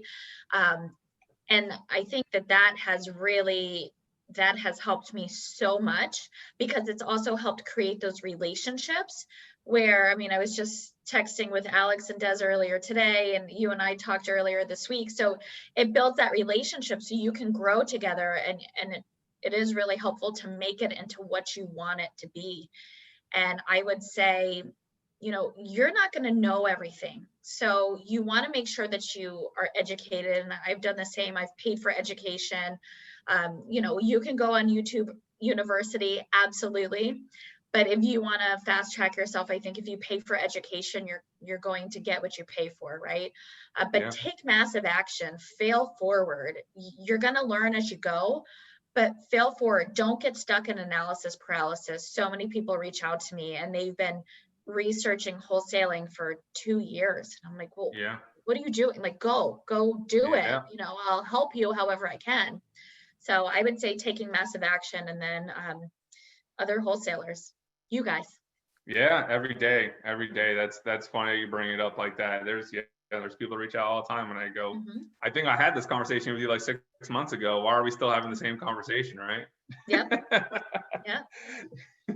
Des, what's up with you, man? What is one of the best resources that helped you first starting out?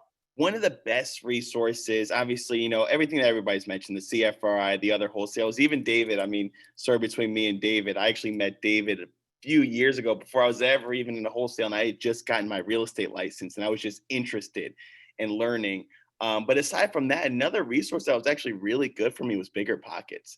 There was a lot of stuff in Bigger Pockets that I was able to pick up on and learn. And all the books that I read from there, I became obsessed with the entire topic. I became obsessed with real estate investing, all the way from, you know, I was going to other wholesalers, other people I knew who were wholesaling, and basically asking them if I can intern while I was still a realtor, if I can just intern with them, if I can help them out, what can I do? Can I provide comps for you? And really just picking brains as much as I can. But Bigger Pockets was really another big one for me as well. Yeah. I was going to hit on that, so I'm glad that you're able to bring that up. I mean, when I was still doing my full-time job, and I was going on client outing meetings, you know, there was always a 30 to 45-minute drive going on. Bigger Pockets was always on for the podcast. And then at night times after the full-time job, I was going out to CFRI. I was meeting with people like Alex, and I was doing coaching programs where I met Angie. So there's been a bevy of different resources where we have been able to just, I mean, the knowledge is power. Now, you know, there's that knowledge is power. And by the way, let's take some action on that knowledge. And you know, between the networking events, between the coaching events, and then just, heck, can we grab lunch? Can we grab coffee? I'd love to pick your brain. I don't think I've had anybody say, no, I don't want to talk to you. Maybe, hey, I'm a little busy. But there's never been a person that just says straight up, you know, I want to keep this all to myself. Thank you, but this is my cookie jar. I don't want to share it. So I'm glad that you brought that up. So you guys brought up an interesting one, Angie, and Des also brought it up. What mistake do you guys see the most with people that are first starting off? Let's go with, so we went Alex first, so Todd, let's go with you first on this one.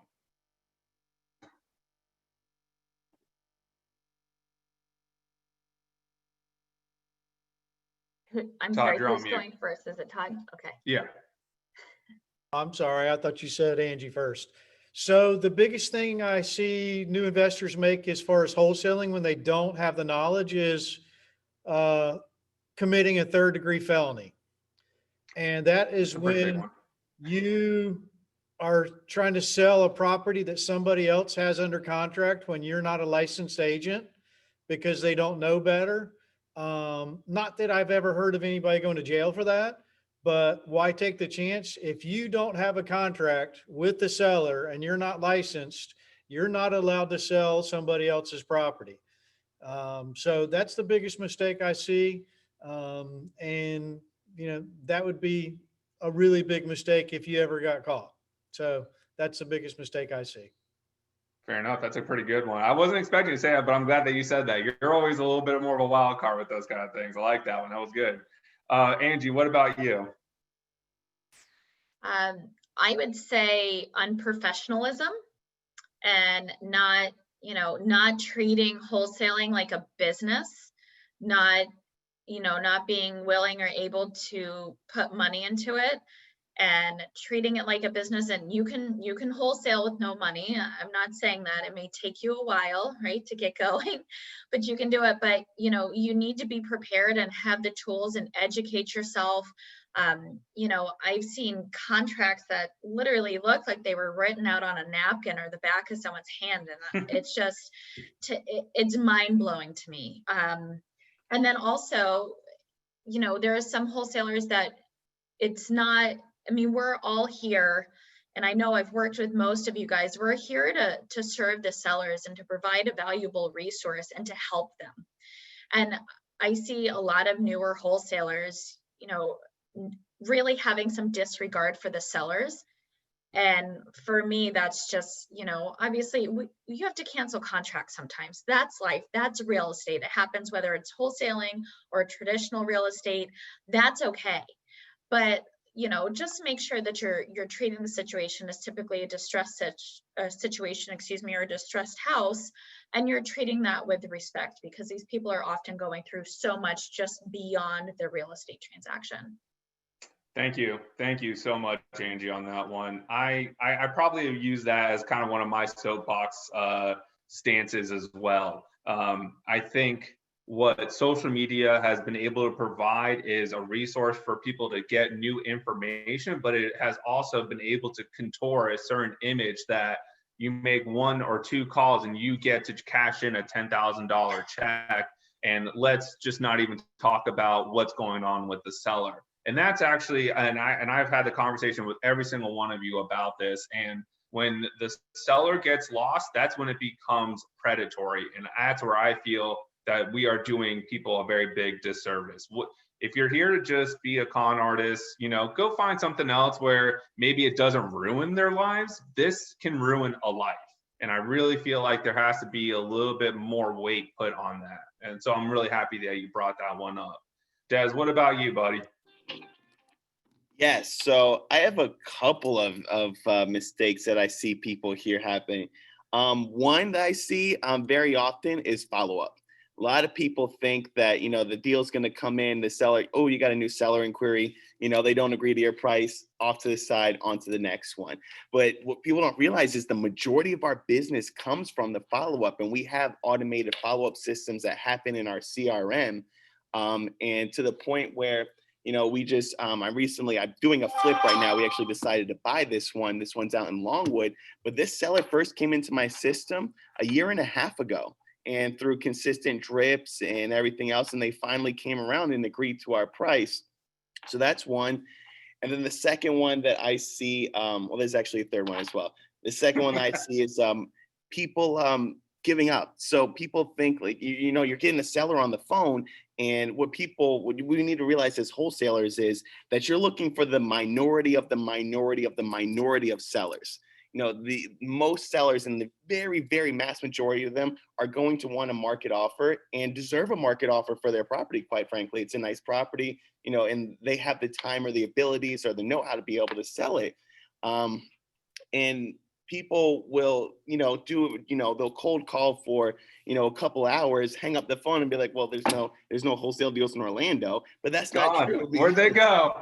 Yeah, there's no wholesale deals here, but that's not true. And people have to understand, we get in tons and tons of leads and inquiries and all that stuff. And really we're closing a very small percentage of the actual amount of leads that come in just because, and we're very wholesome when we do this, and we tell people sometimes like, hey, I'm not going to be the best buyer for you. And fortunate enough, we're a real estate team as well. So we'll tell them, hey, can I connect you with somebody on our real estate side who maybe be better at listing this property for you, because what you're looking for, is not the offer that we're going to be able to make. And then the third thing that I put down here, and it kind of gets under my skin a little bit, is not being transparent in the transaction. So a lot of times, the wholesaler, and don't get me wrong, to an extent that you are the buyer, but also there has to be an explanation of how the process works. I'm going to need to be able to get contractors and capital partners and other investors in. And I tell people this, and you prep your sellers for this, because people get deals under contract and they say, yes, I'm the buyer. Nobody else is going to have to come in here, just sign the contract. But realistically, to wholesale it, we're going to need to get other people in, contractors, other people. And those expectations aren't set at the time of contract. And those expectations need to be set up front in order to get to a successful deal, and just transparency through the deal. Yeah. I mean, it's definitely true, especially if you go through all this effort and you finally get a property under contract. And let's just throw in the easy curveball, not even the hard curveball, the curveball that is a tenant, right? I'm sure most of us see this all the time. And sometimes you're going to have unwilling tenants, but if that conversation with the seller is not conveyed that you need access, you're going to be skating up a hill, man. That is going to be a very difficult property to sell. Because in the end, we can use your Matterport cameras, you can use 60 pictures. I still, day after day, when we sell our properties, the investors are going to want to get inside the property. So we do our best to be able to facilitate as much as possible, of course. But in the end, if you don't have an option for them to get into the house, it's going to be very difficult for it to be able to sell. And then, you set yourself up and probably spends a lot of money to just have it fall to the abyss there. What about you, Alex? What do you kind of see? I think that one of the number one mistakes that people make starting out is not being consistent. Consistent in what they're doing, whether it be sticking to their marketing plan, whether it's door knocking and then just door knocking until you're getting deals, and then just jumping to something else. Like, try door knocking, they're going to try this, and not being consistent for what they're doing. To go along with that is like being consistent in follow-up, being consistent in one is answering the phone. There's so many, I try to call like every bandit sign I see. I don't think I get answer. They never get answered, never get called back. People spend money on marketing and don't even answer the phone. The biggest thing about us like expanding to different markets, and why we can go into different markets, is because we Google sell my house Philadelphia, see who are the top wholesalers. We call them and they don't even answer their phones. People are spending $1 for PPC and they don't even answer their phone. So that's why it's so easy. Like, there's a lot of competition, but the competition is kind of terrible. Like, people aren't doing what they say they're going to do. It's kind of like, we call them hobbyists. Like, I do this here and there. Maybe I get some deals. I'll spend some money on marketing. They're not trying to really make it a business. It's just, they just like trying it. They saw somebody cashing a $15,000 check, and so they want to do it on the spare time. How many people here in this entire audience knows of a part-time realtor, and that's a part-time realtor that's making $0? That's what we all always know about part-time realtors. I just need to sell 3 properties throughout the year. I don't have to do any prospecting. It's great, right? 100%. And then the other thing is like, also like not reinvesting into marketing. Like, it takes money to make money. With our cold call center, like, we have people asking like, well, how much is cold call center? And they're like, I'm like, oh, it's, $3,000 a month, whatever. And they're like, well, that's a lot of money. I'm like, well, what's your budget? And they're like, they don't have any budget, but then they have no deals. It's like, you either spend your time or your money. So like it's one or the other. You're not just deals just don't fall in your lap. So like you have to invest in marketing and spend a lot more money on marketing. And that's what allowed us to scale up, was literally taking the faith and went to a big meetup with high level people. I thought I was doing good for 2 years, making 3 to 5 deals a month, but these guys were doing 20, 30 deals a month. And I'm like, what's the difference? And they're like, what are you spending on marketing? I'm like 3 to 5,000. They said, try spending 30.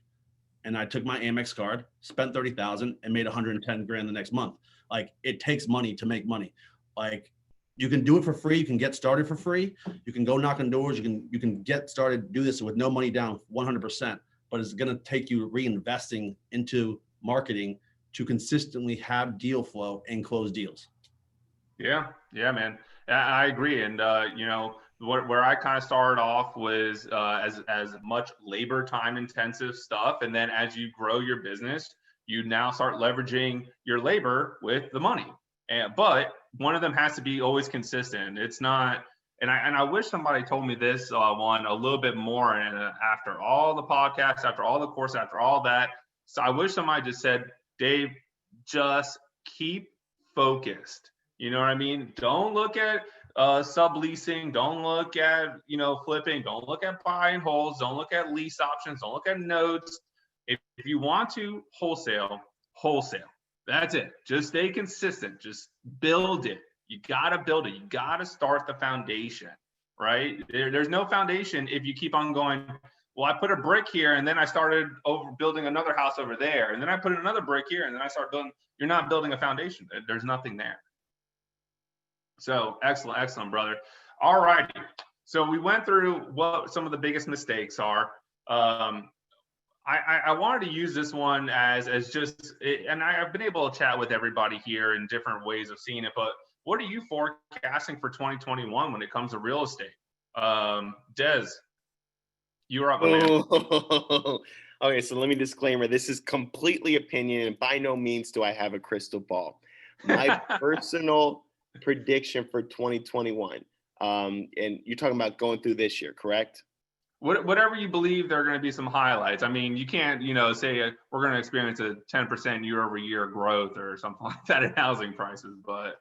Sure. I still think we're in growth mode for right now. As of right now, we are still in growth mode. And I think that's actually probably going to continue for a little bit longer. Now, I think when you're looking closer to third or fourth quarter, when they start releasing foreclosures and they start lifting other tenant bans, eviction bans, and all that stuff, the market's going to definitely soften up a little bit with the amount of inventory going on. I was talking to another friend of mine, and he does BPOs. And he said that he received a large number of BPOs in one day. And he was like, this is the most amount of BPOs that I've ever come pushed across my desk from the bank at one time. Yeah. And he was busy for a couple of days just completing those BPOs. And he said, Des, I'm telling you, if this isn't a sign, I don't know what would be. So I think we're going to be good for the first few quarters of the year. I think it's starting to go into the tail end of the year is where we're going to start feeling something, not a tremendous shift, but inventory levels are going to shift up. From a realtor perspective right now, obviously balanced market is having 6 months worth of inventory on the market at any given time. Right now, we're dangling around 2 months of inventory. So we're in a severe seller's market right now, and properties are selling for ridiculous amounts. What this means to a wholesaler, though, when these times do come around, is you got to make sure that your budgets and your percentages are in line for what the investors are going to buy at. Because what investors were buying at the beginning of 2021 will not be the same price that investors will buy at the end of 2021. And you need to make sure that you're keeping a pulse on where your investors are buying. Yeah, man. I mean, hey, David and Desmond, just real quickly, why don't you explain what a BPO is? Because I'm sure there are probably a few people out there that don't know. Fair enough. Sure. So a BPO is a broker's price opinion. So basically when the bank is going to foreclose on a property, they're going to send it to a real estate agent who is BPO certified and get a broker's price opinion on the property. And basically they're looking at for what the owed amount is versus what they can actually sell it for in the market, determine what they're going to do with it once the foreclosure does go through. There you go. Yeah. Thanks, guys. Awesome. Angie.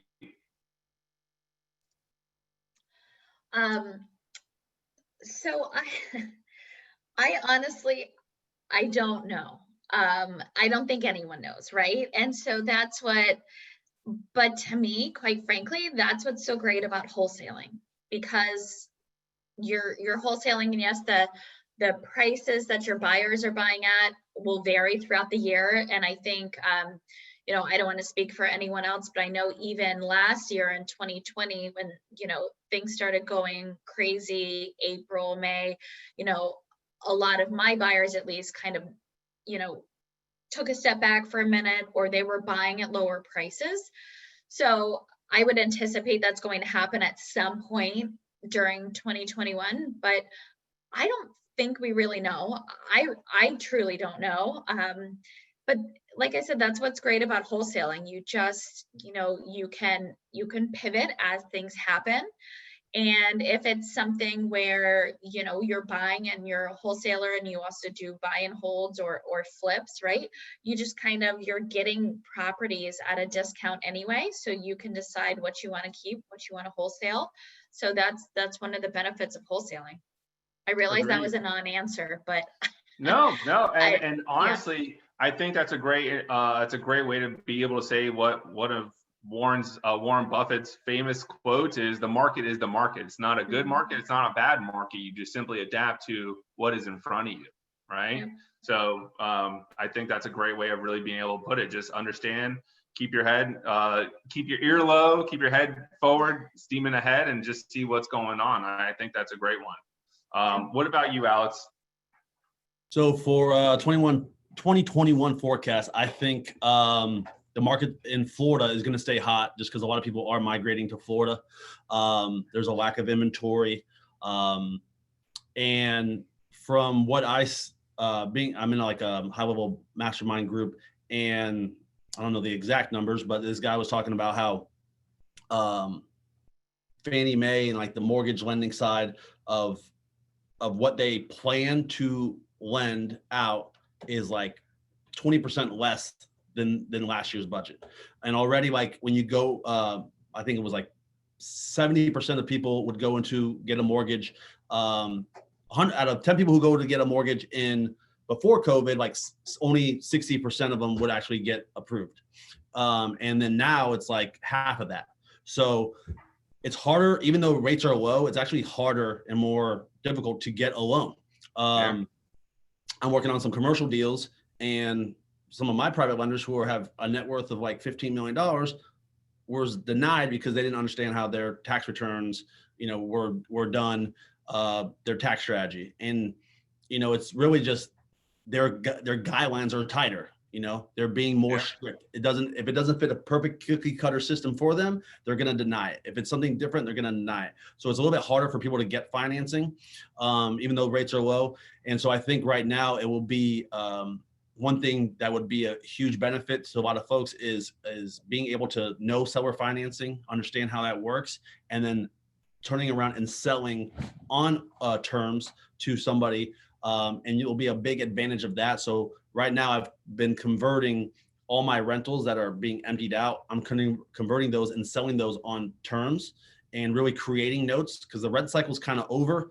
You know, you want to buy rents at the low of the market when prices are down and ride the appreciation up while somebody's paying, you know, your mortgage or buy cash is giving you a high cash on cash return. When we're at the top of the market, you want to sell the property and create a note and put the apparent, you know, downfall that is eventually probably going to come, or correction. It might not be a huge drop, but you want to put that risk on your buyer rather than yourself, and take advantage of the height and the peak and capitalize on that number, get that number in place, and you can still charge a high interest rate. And literally all the seller term deals we're doing are 20% ROI or higher. So I think that's what you should be looking for. But right now we're in buy mode. We're buying properties to turn around, sell them on notes. We're got a bunch of rehabs going on. We're buying commercial properties. So I think right now, especially in Florida, it's a good market. Yeah. I mean, we've definitely seen an influx of a lot of people coming into this state. So appreciate that. That's really good advice, and being able to give a bit of foresight from one of your masterminds. That's great, man. Thank you for sharing that. Todd, what about yourself, my man? So I'm very conflicted. I see so many signs that scare the ever living crap out of me. and there's also signs that things could remain the same. So I tell people all the time, I judge things on Pine Hills and Deltona. And Pine Hills, Deltona are over 200,000, and that's just not affordable for your plumber or teacher even. So that scares me. That being said, net migration, I think, is the biggest thing that's keeping our things up, and then low interest rates. So if interest rates stay the same, and I think net migration is only going to get bigger because people are leaving New York and California and they like our weather. So I don't know. It wouldn't surprise me if we were up, 2% this year. It wouldn't shock me at all if we're down. And just remember, real estate's all local. For instance, a realtor was telling me yesterday that the downtown condos have dropped 15% already because nobody wants to get in an elevator because of COVID. Interesting. Yeah, that's a good point. I haven't heard that yet, but and I think that's part of the reason there's such a rush to get homes is people want to get out of apartments and have their own space. So, but the other thing that I'm worried about is jobs. I mean, at the end of the day, jobs is what moves people to be able to buy houses. And right now, people don't have jobs. So bottom line, there's a whole bunch of conflicting data in my mind, but be cautious is my approach. Yeah, no, I agree with that. And having said that, I mean, what I'm starting to see too is that at least for the foreseeable, the downtown lifestyle is kind of fleeting away. We have a lot of friends that have been in, your New York Cities, your Manhattans, your Denvers, your San Franciscos, your Miamis, and they're leaving those cities because of course, everybody knows that the rent is so high. But a lot of companies, if they haven't been furloughing, they're making their people work remote. And if you can work remote, why do you need to be in a metropolitan city like that? So we've been seeing a trend of the areas that are a little bit outside 30 minutes from those areas that have been seeing a tick up in the values. So I agree with you. That's a funny one with the elevator one. I never quite thought about that one, especially if you're in a big city like New York. I mean, you can't do anything without elevators. Yeah, New York's dropped dramatically, the rents and the prices. So like I said, but go, look at the prices in downtown high rises. They've dropped.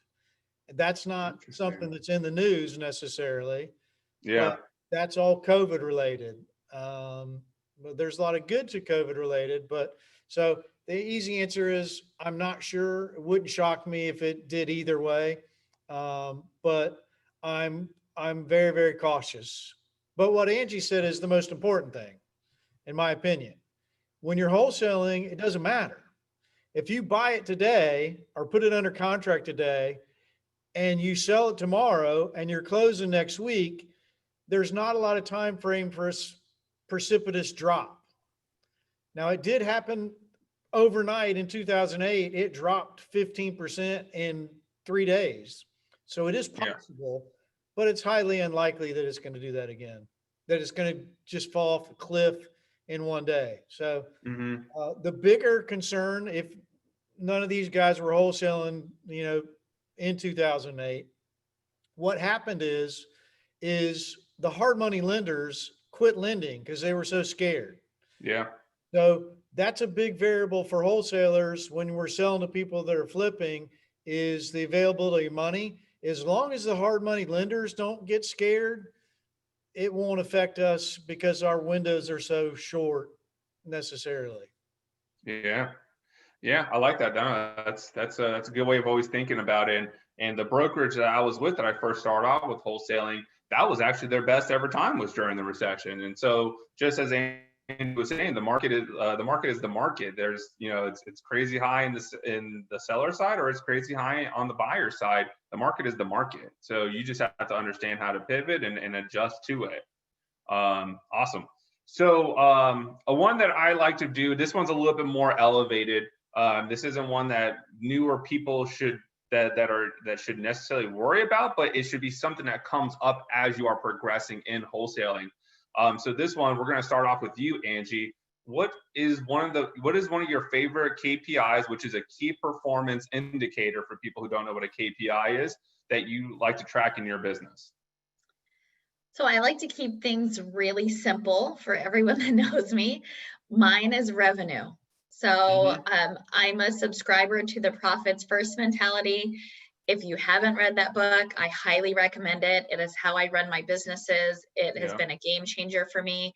And it really teaches you to put revenue in first position, and you're paying yourself first. And it really kind of dumps everything you're taught upside down. But, you know, and a lot of the education I've been through and things I paid, it's revenue in first position, revenue in first position. So I would say for me that's my KPI that I'm on. It's simple to track. You don't have to, there's not a lot of technology to deal with. It's really simple. It's very important. And if you have your budget, to Alex's point earlier, if you have your budget, you know what your marketing budget is, you know what your monthly, nut is, right? Then you know what you have to cover.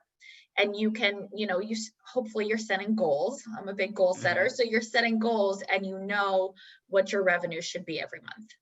Yeah. So, revenue. Yeah. I write, it's funny because I'm pretty sure we probably both got that from Tom and Josh and Marlene. Revenue in first position is something I write in my, I guess you can call it my journal, my goal setting, my diary, whatever you want to call it, whatever I write in every single day. I always put revenue as in first position. So I'm glad that you hit on that one. Des, what about you? So they're two and they play a little hand in hand, but it's my cost per deal and my leads to a closing. So basically what that means is I want to track how many leads do I need to get from any channel, and then overall to how many leads it takes me to get to a closing. For instance, I know that we close 1 in every 22 leads. And then my cost per deal, how many leads, how much those leads cost me, and then how many leads I need to get to that deal. And that'll let me know the actual cost of that deal. And if my wholesale assignment fee isn't above what my cost per deal is, then I'm losing money. Hey man, that's the easiest way to know.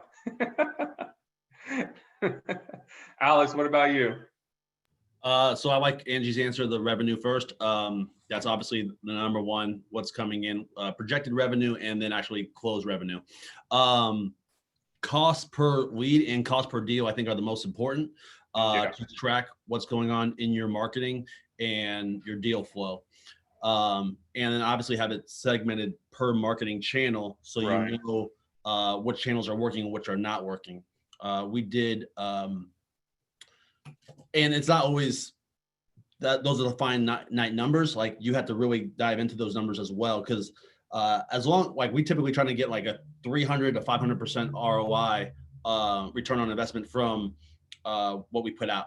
But if you're at least getting over 100, you shouldn't abandon if it's working. If you're making a little bit more than what you got, you just got to maybe fine tune and take some little tweaks on some of maybe the copy of the direct mail piece, or what you're writing on the banner sign, or and maybe it's not the marketing, but maybe it's your closing side that's struggling. So keeping track of how many leads to close is a good indicator, like Desmond said, because it's either are you producing enough leads, and are you closing enough?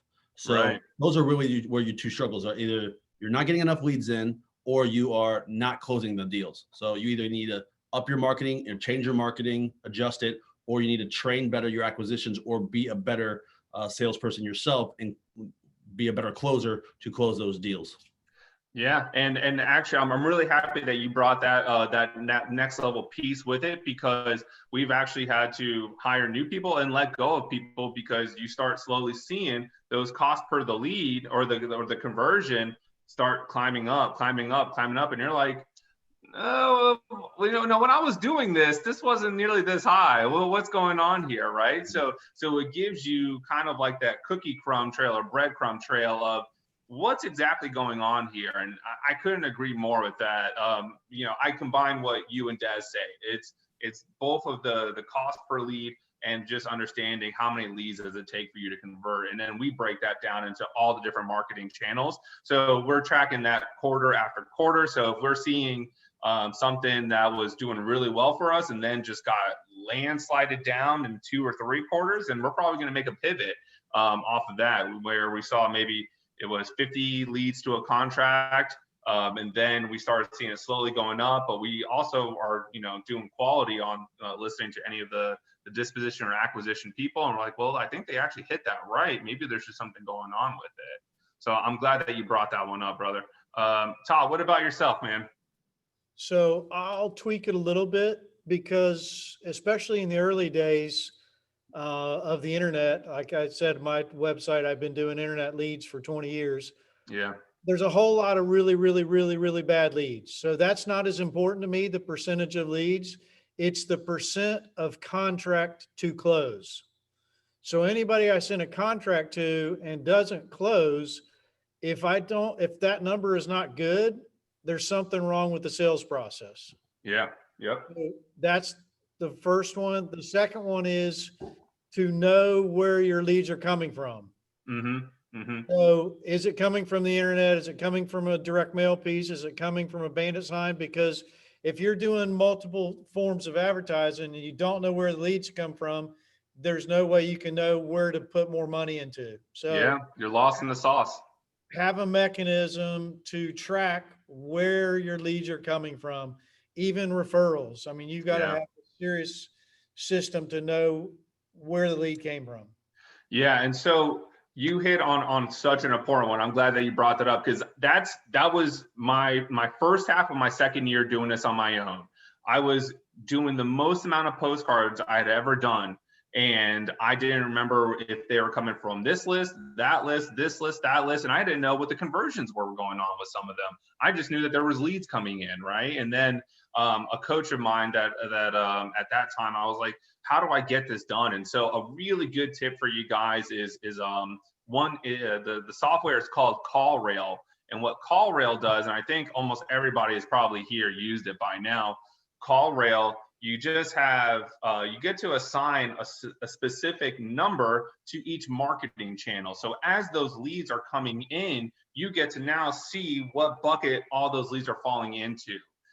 So that was a phenomenal one for us. And that was a game changer, because that's also where you start getting your leads to contract. If you saw like a very easy common list that a lot of wholesalers first start doing is like one like absentee equity. Most of us have mailed to that absentee equity, and you probably get a lot of leads, but sometimes you just have to understand that the conversions aren't as hot as, say, like something that's a pre-foreclosure, right? So understanding that every different marketing channel probably has a different kind of conversion rate is so critical, because we used to try comparing everything to each other across the board, and it simply just isn't the same. You can't treat all marketing the same. There's a reason why some things like your pay-per-click are very expensive, and some of your other things are very cheap, like putting out bandit signs or texting or something like that nowadays. There's quality in as you go up. Yeah, so I'm really happy that you brought that one up. All right, so I did the KPI one. I thought that was always a really good one. I know everybody here pretty well, as I've probably mentioned now a couple of times, and I would love to be able to hear what some of the morning routines are that you people have that kind of gets you going. So what I'm going to do is I'm going to start this one. I think we're back around now. We're going to go back to Alex. Oh no, Todd, you're the first. My bad. So what does the kind of routine look like for you to be able to start launching out the day? So my routine is 15 minutes of meditation, and then a 30-minute walk where I listen to a podcast, and about 50% of the time that's a real estate related podcast or some type of business podcast to get me in the right mindset. So that's and a cold shower. I haven't had the cold shower. Yeah. Desmond's a huge follower of Tony Robbins, and I know Tony Robbins throws that in people's face all the time, man. Go jump into a cold shower. This is the coldest the water's ever going to be, guys. So do it now in Florida, because in the summertime, it's lukewarm at best. Yeah, Alex, what about you, my man? Let me say one more thing. Oh, go ahead. If you're doing any outbound, do it first thing in the morning before you get into a busy day and get things going. So try to do any of your cold calling, callbacks, any marketing stuff, your prospecting, let's call it. Yeah. First thing, in my opinion. So first thing when I get in, I do my prospecting. Awesome. Yeah. I'll touch on that one in a little bit. I like that. My morning routine is a little jumbled this week. My daughter just started her first couple days of preschool. So congrats, my man. That's awesome. But typically my morning routine is waking up, chugging 2 glasses of water, walk my dog, say pretty much like what I'm grateful for, my affirmations, put my dog away, go to the gym where I'm listening to a podcast, a real estate, something educational, open my mind, pick up new tips here and there. And then I tend to take cold shower. I jump in hot and then I turn it cold.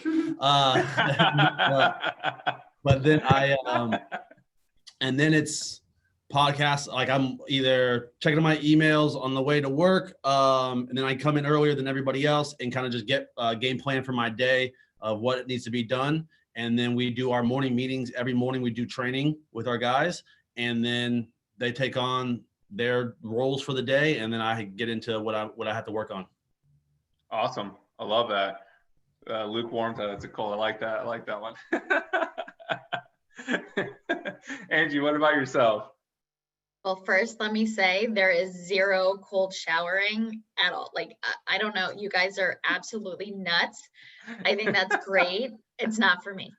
So, but that was a side note. Whatever you guys want, whatever works, right? I always tell people, I'm like, there's no cookie cutter, whatever works for you. So my morning routine, it's honestly so important to me. I wake up, I make a cup of coffee, feed the dogs, I sit down, I pray, I do Bible study, I meditate, I visualize, and I do my positive affirmations. And it typically takes me about an hour, sometimes an hour and a half. And then I spend time with my son, take him to school, and get my workout in. So it's all of those pieces are really critical to start my day. So if something gets off and I didn't, for instance, this morning, I kind of had something happen last night with another one of my businesses. Long story short, I was up late, so I woke up late and I didn't get my morning routine. So after I did school drop off, I came home, and we call it a do-over in our family. It's like, I need a do-over.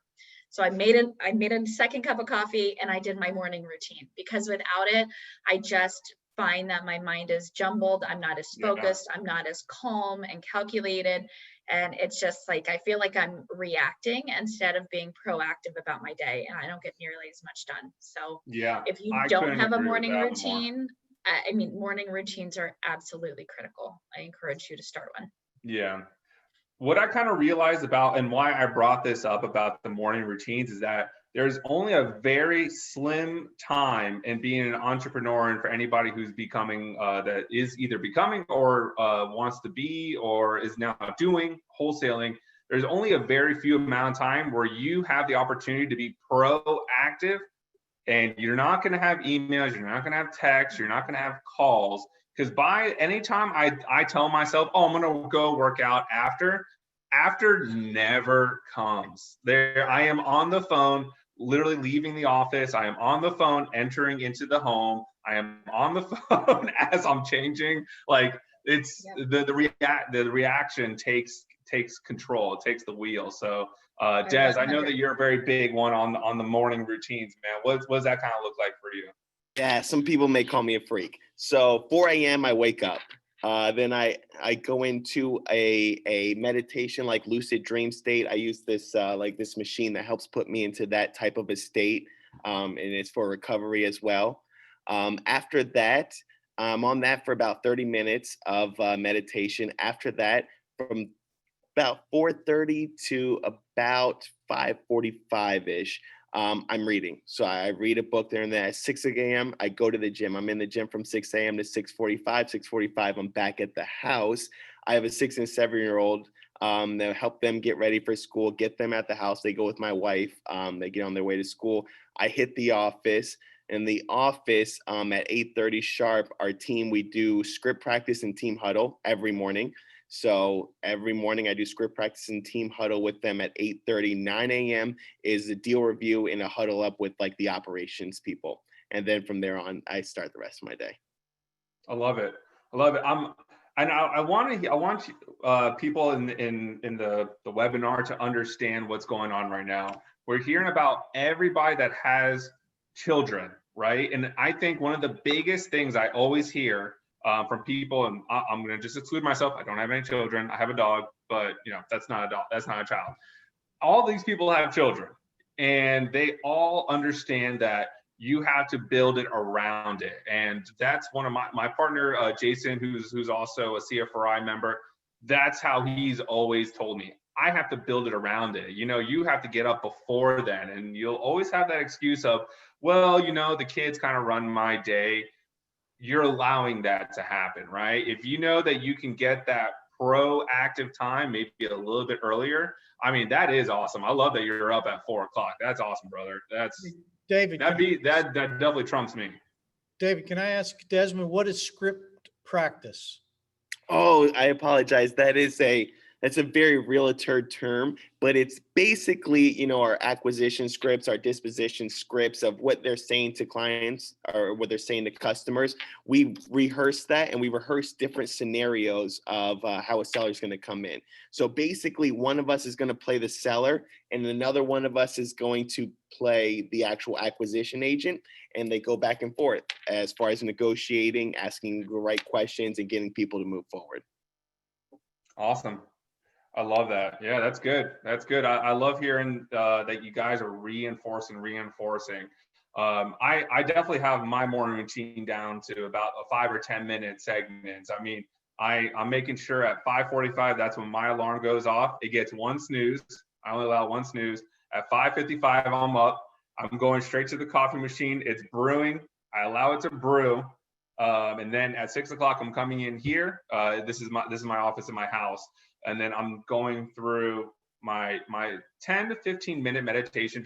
I just kind of allow the flow to tell me, are you really in this? And if you're not fully in this, like give yourself a little bit more time, or do you think you can get it done a little bit in that 10 minutes? Because in that meditation time, and I also combine prayer and also like breathing techniques all into it. So I really try making sure it's a very, very, very efficient 10 to 15 minutes, probably the most actually out of the entire day. From there, we're going into writing out the journal and the goals that I plan on putting into crystallized concrete every single day. I was a little late today, but I still always make sure it gets done with that. And then I also read, it's either going to be 30 minutes or a chapter, depends of course on the book, right? So that puts me at about 6:50. And at 6:50, I'm making sure I'm at the gym by 7:05. And at 7:05 until almost 8, so I call it 7:55, I'm getting home, going through the shower. I'm at the office by 8:30. And I do the same thing as both you, Alex, and I think Angie mentioned it as well. I sit down, I thought about it probably during my gym routine. I thought about probably on the office visits and everything like that. I sit down, I just grab, and I still use just a normal pad and paper, and I just start writing down all the things I know that got to get done that day. So we write down all those things, we give them priorities, and then we go into the team huddles and then the practicing. So I love it. So Jay or Buffy, I wanted to now see if we wanted to open it up to Q&A. We just went a little bit past the 8 o'clock time. So if we want to open it up to Q&A, and I mean, I'm gonna allow the panel to really answer unless there's anything specific toward me. No, I think we can definitely go to the Q&A and maybe just kind of go through them step by step here. I'll just kind of start at the top of the list here. Ross had a question, I think probably for Des here. He said, you're a realtor, if I'm not mistaken. How do you make sure to differentiate being both a realtor and a wholesaler? That's a great question. And a mistake that I made very, very early in my career was I combined everything into one business, one database, one business. We all sat in one room. biggest mistake that I could have made. So the main thing is I have to treat them as two completely separate entities, to the point where I actually have two separate offices, not together, that one sits the wholesale team and one sits the retail team. We have two different team meetings, two different everything. I had to completely rip them apart. And that was the biggest thing, and to treat them as their own separate businesses. So how I had to differentiate it is I had to completely separate them because they were getting mashed together too much. Acquisition agents would talk about they want to, go list a property. Realtors would talk about they found a wholesale deal and they want to do a wholesale deal. I just had to completely rip them apart, and that's how I'm able to differentiate. They are no longer associated. I'm the owner of both, but they are not associated with each other. Definitely creates a good line of separation like that.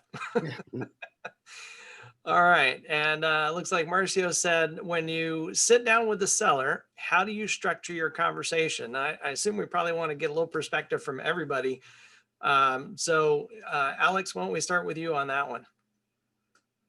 We don't sit down with sellers. Everything's over the phone.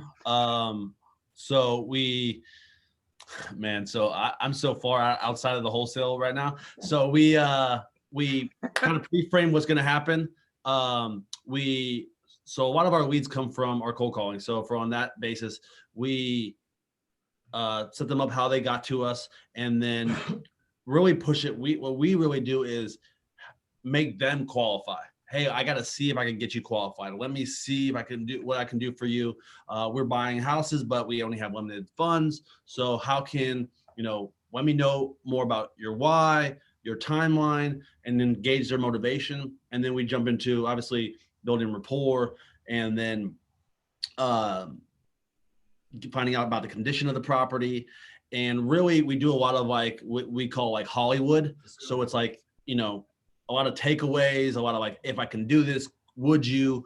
I got to see if my underwriters will approve this. And it's a lot of like making sure like they're qualified. Hey, we might have a pulled out of Pittsburgh. It's not looking too hot over there. Let me see if we can make this happen. I'll really go to bat for you. So it's really like we have like kind of like a front office, back office, kind of like car salesman to, the finance department. And that's kind of the way we set it up. And it allows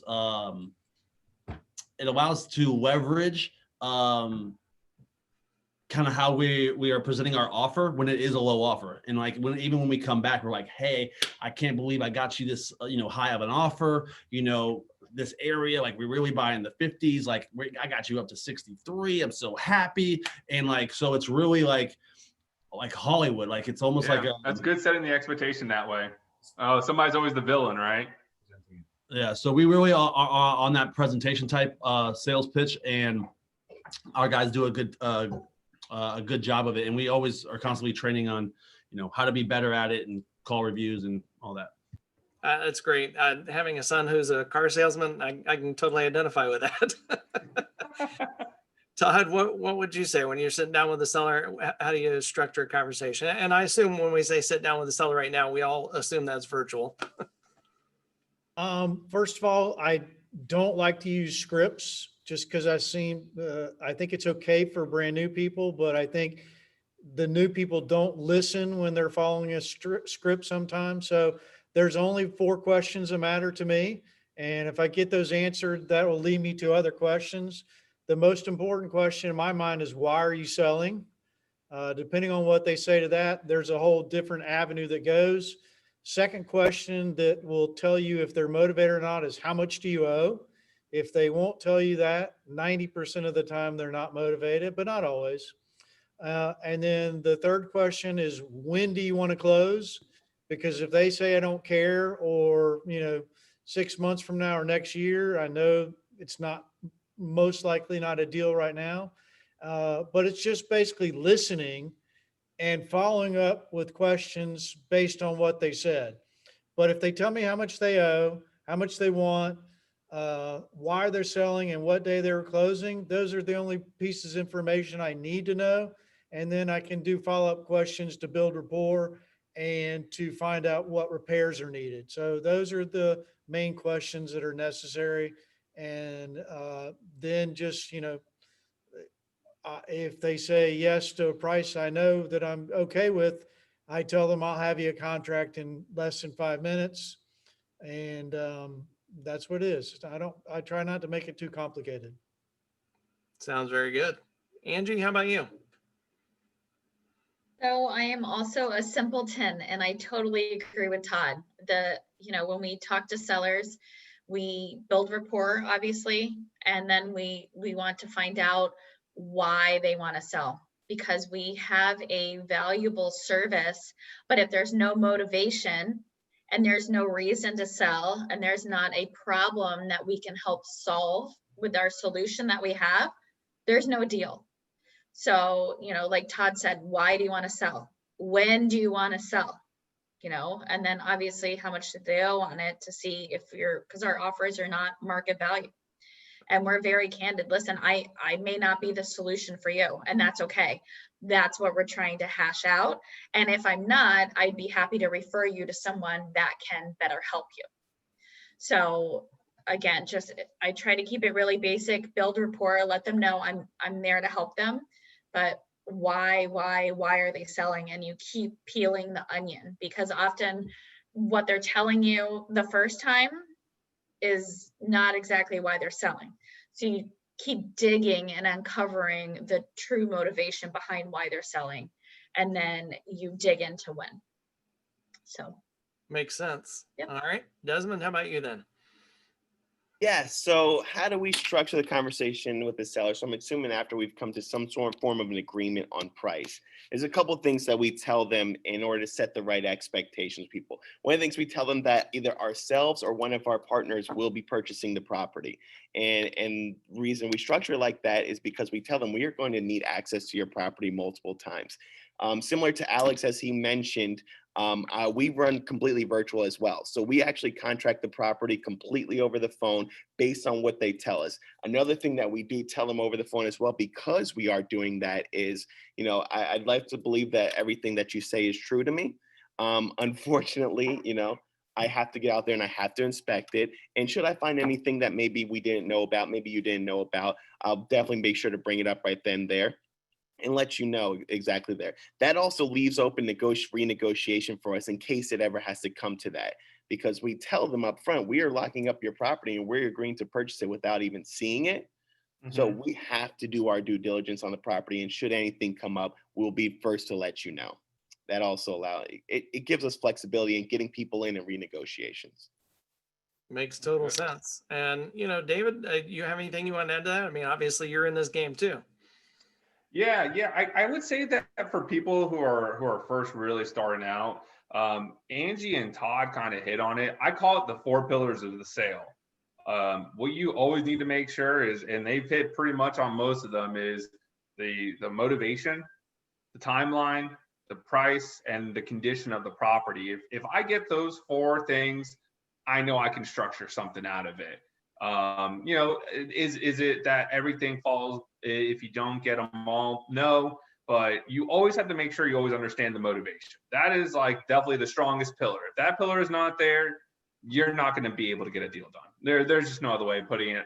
I kind of use the timeline as Todd mentioned, really as a gauge of urgency and motivation. So if I'm hearing, whenever is best for you guys, I really don't have to leave until the springtime or something like that. I'm like, all right, these people aren't really that serious. And that's okay, because then I'm also going to understand how I can structure it differently, because in our wholesaling program, it's not only that we provide a cash offer, right? As well, I'm an agent. My partner Jason's a broker. We've been doing a lot more with the creative financing, and so we like to be able to structure something. So those 4 pillars allow us to kind of understand what's their urgency. Is it really something that needs to close in the next 30 days? And if it is, awesome, we're going to go the wholesale route. If not, can we structure something a little bit differently? Makes sense. So rather than try and get everybody to list out a whole bunch of marketing strategies, maybe we'll just kind of pick one, or maybe your favorite, as the answer for this question. But Marcio's second question was, what would be the best marketing strategy for a beginner? kind of going around the room again, and we'll go in a little bit different order here. Desmond, I'll start with you if that's all right. What Cold calling. Get on the phone. Basically, is what I'm going to say. I mean, that's exactly how I started doing it. I personally started cold calling myself. Now we actually have an agency that cold calls on our behalf, but cold calling. It's one of the cheapest sources, and it's actually one of the most efficient sources as well. I like that. Angie, I saw what you had written in there. I want to hear a little bit more about that and tell everybody what you said. About what? Oh, sorry. You mentioned SMS. Yeah, someone asked about SMS, and it sounds like Alex and I have varying opinions. So Alex, expect a phone call tomorrow or text. As far as, I mean, I would, at this point, last year I would have said SMS, but I have found that SMS is not producing the results and the ROI that it used to produce. So we've scaled back in it. And it does, to Alex's point in the chat, it does depend on which provider you're using. That also depends on your comfort level with SMS and depends on your, kind of like risk versus reward, right? We all do things really differently. And there's different providers that provide different levels of compliance. So you just have to figure out what's right for you. Yeah. And I'm not saying one is better than the other, but I know with the provider I use, it used to be much better. So we've really scaled back in that. So cold calling, to Desmond's point, is we added another cold caller because we've been getting better leads and more leads from cold calling than SMS recently. And then we get a decent amount of leads from referrals, but that's obviously not something you're going to have as you're new. But when you build and establish relationships and you are a professional wholesaler and treat it like a business and act in an ethical, professional manner, you will build those relationships and you'll start getting referrals. And those referrals are the best leads you can get because they're free or super cheap. And they're really great. I mean, they're hot leads coming in and someone is pointing someone else to you. So we just got 2 referrals yesterday. We're closing on a referral on Friday. We closed on a referral yesterday. So that's becoming a really large part of our business. So in the beginning, I would say cold calling, in my opinion, for this year, because it's cheap. And if you don't have a lot of money, you can either hire a cold caller, or if you have $0 or very little, you can skip trace and hop on the phone yourself. But I would say, when you're building your business, think short term and also think long term. So what can you do to plant the seeds for tomorrow, right? So it's like looking at PPC, which is pay-per-click, Google Ads, versus SEO, which is search engine optimization. 2 totally different games, short term versus long term. So you want to look at your business, and if you plan to be in this business for a long time, treat it like that, plant the seeds for tomorrow. Excellent. I wanted to interrupt really quickly before everybody starts going through. Everybody that's posting stuff in the chat, please use the Q&A. That's the entire purpose of the Q&A, is the questions. We're going to answer them appropriately.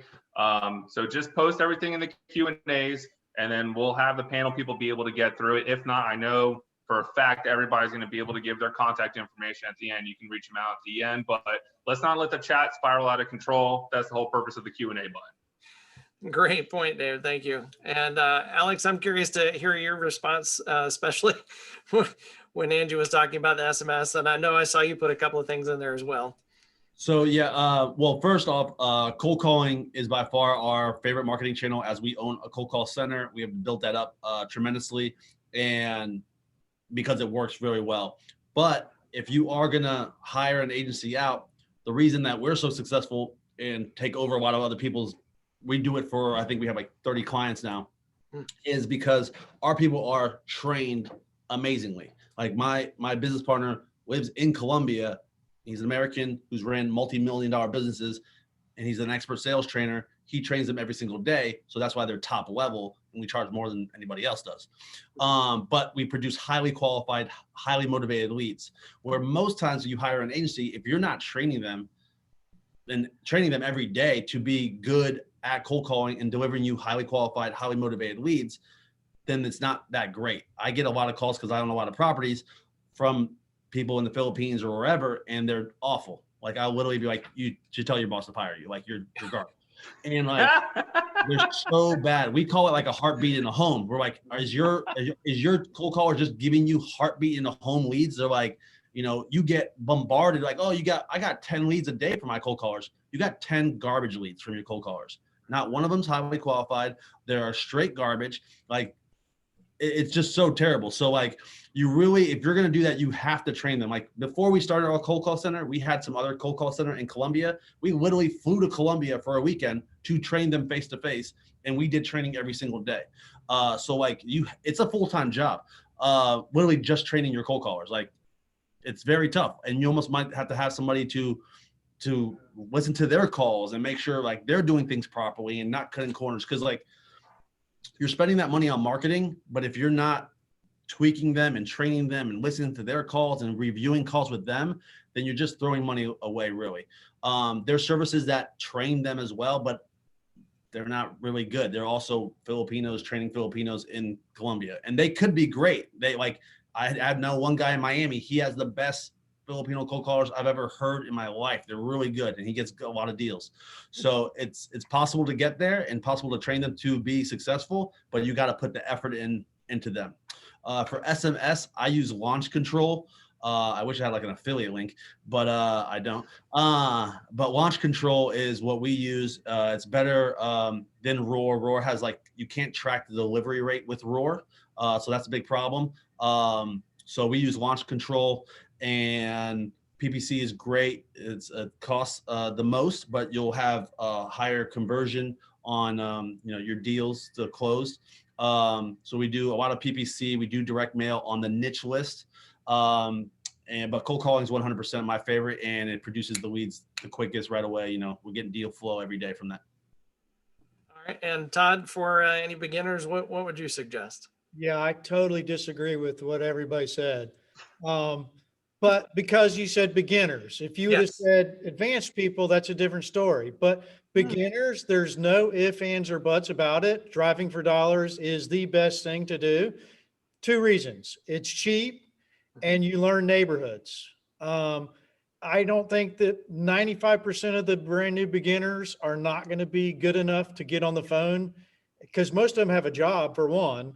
But driving for dollars, you can drive a different way to work and different way home and different driving while you're at lunch. So driving for dollars, and then secondary following up, what you do is you call them and you send them a letter both. So no question in my mind, driving for dollars is the best for beginners. SEO is the best long-term, but that's not great for beginners because it's going to take you 8 months to get ranked. So you're not going to get any deals right away. So when you're starting out driving for dollars, no ifs, ands, or buts about it. To jump off of Todd, I didn't hear the beginning part for beginners. So 100% I would agree with that, but you should take it to the next level where you're not just driving and you're like, oh, I'm going to call that person. You write it down and I'm going to send them a letter because you don't do it. Get out of the car. You see that shitty house, go knock on their door. And what I used to take from like USPS or FedEx box, like all those FedEx envelopes, and you take those, you can write it like in a yellow letter. I want to buy your house, stuff it, leave it at the door. They think, who's not going to open that when they get home? And if knock on not only their door, but the neighbor's door, hey, what's going on with this house? Do you know them? I'm looking to buy a house in the area. And when you're doing that too, like you can say like you're buying it for yourself, like to live in. Hey, I really want to live in this neighborhood. And if it's not the best neighborhood, you could say, hey, I'm looking for a house for my friend or whatever. But like really take action. If you're going to go drive for dollars, don't just write a bunch of addresses down and then say you're going to cold call them or you're going to call them or send them mail, because you're probably most likely not. You're going to forget and you're not going to do it. So go knock on the door, leave them letters there at their door, sticky notes, something where they're going to call you. If you're making the effort to drive around, you might as well make the effort to get out of your car and knock on the door. Could not agree more. Action is going to get results. Not doing something, obviously, you're not going to get there. Angie, this question was directed for you, and it says, how were you able to combine a 9-to-5 job with doing wholesale on the side? Who was taking the phone calls? One sec. Oh, What yeah, I sorry, wanted to David. be able to do with that one. Oh, yes, yeah. I'm gonna go next level with Todd, with Alex, and then I'm gonna go with it on it. So Yep. So it always depends on are you time focused or do you have the money to be able to do it? That's always the number one question. Do you have the money that you can allocate to do stuff, or do you have the time that you can use right now to be able to do the driving for dollars stuff? I still love driving for dollars.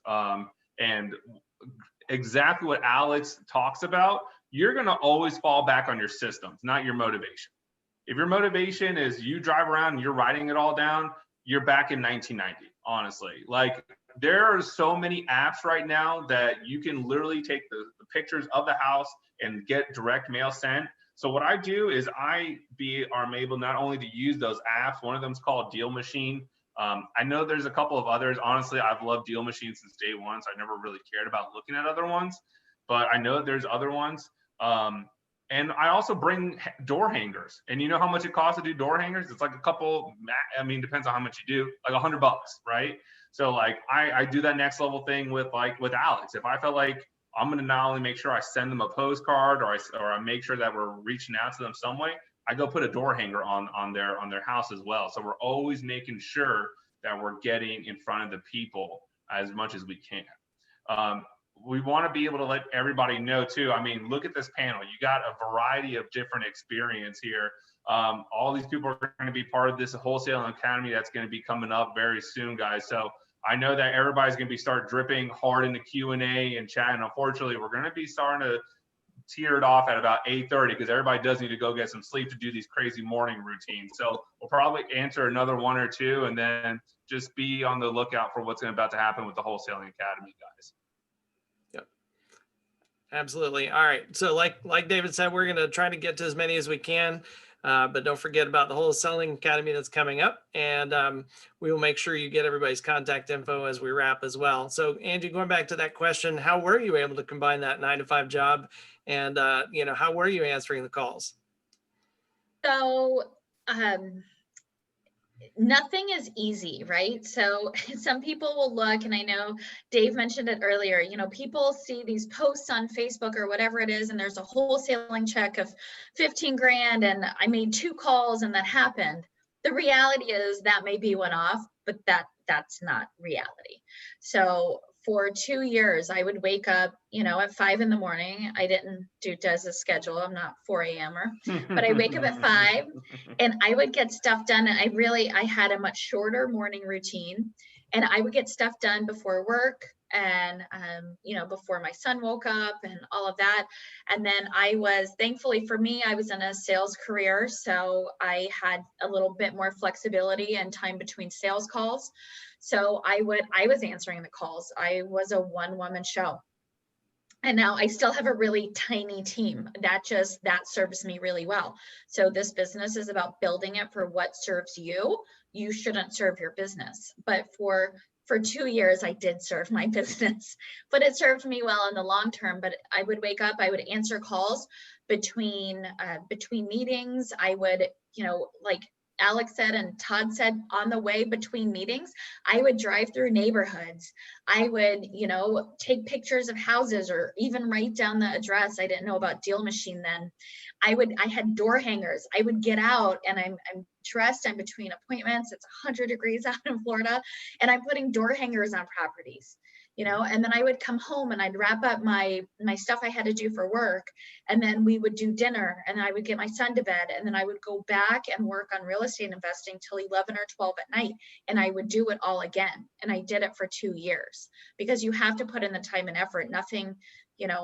Nothing just magically appears, right? It's all about taking massive action. But I was the one answering those phone calls. And if I missed a call, right? If I was in a meeting and I missed a call, I called back immediately as soon as I got out. So I wasn't able to answer live at the time, but I called him right back. And if I missed him, I would text him. So that's how I did it. And hindsight, it was a lot of hard work. I'm really glad I did it. So it's like anything you want, to meet your goals and your dreams and your aspirations, it's hard work. And this is not an easy business. It's fun and it's exciting. It's fast paced, but I would not call it easy. I don't know if you guys would disagree or not, but it certainly has paid off well for you, and yes. congrats.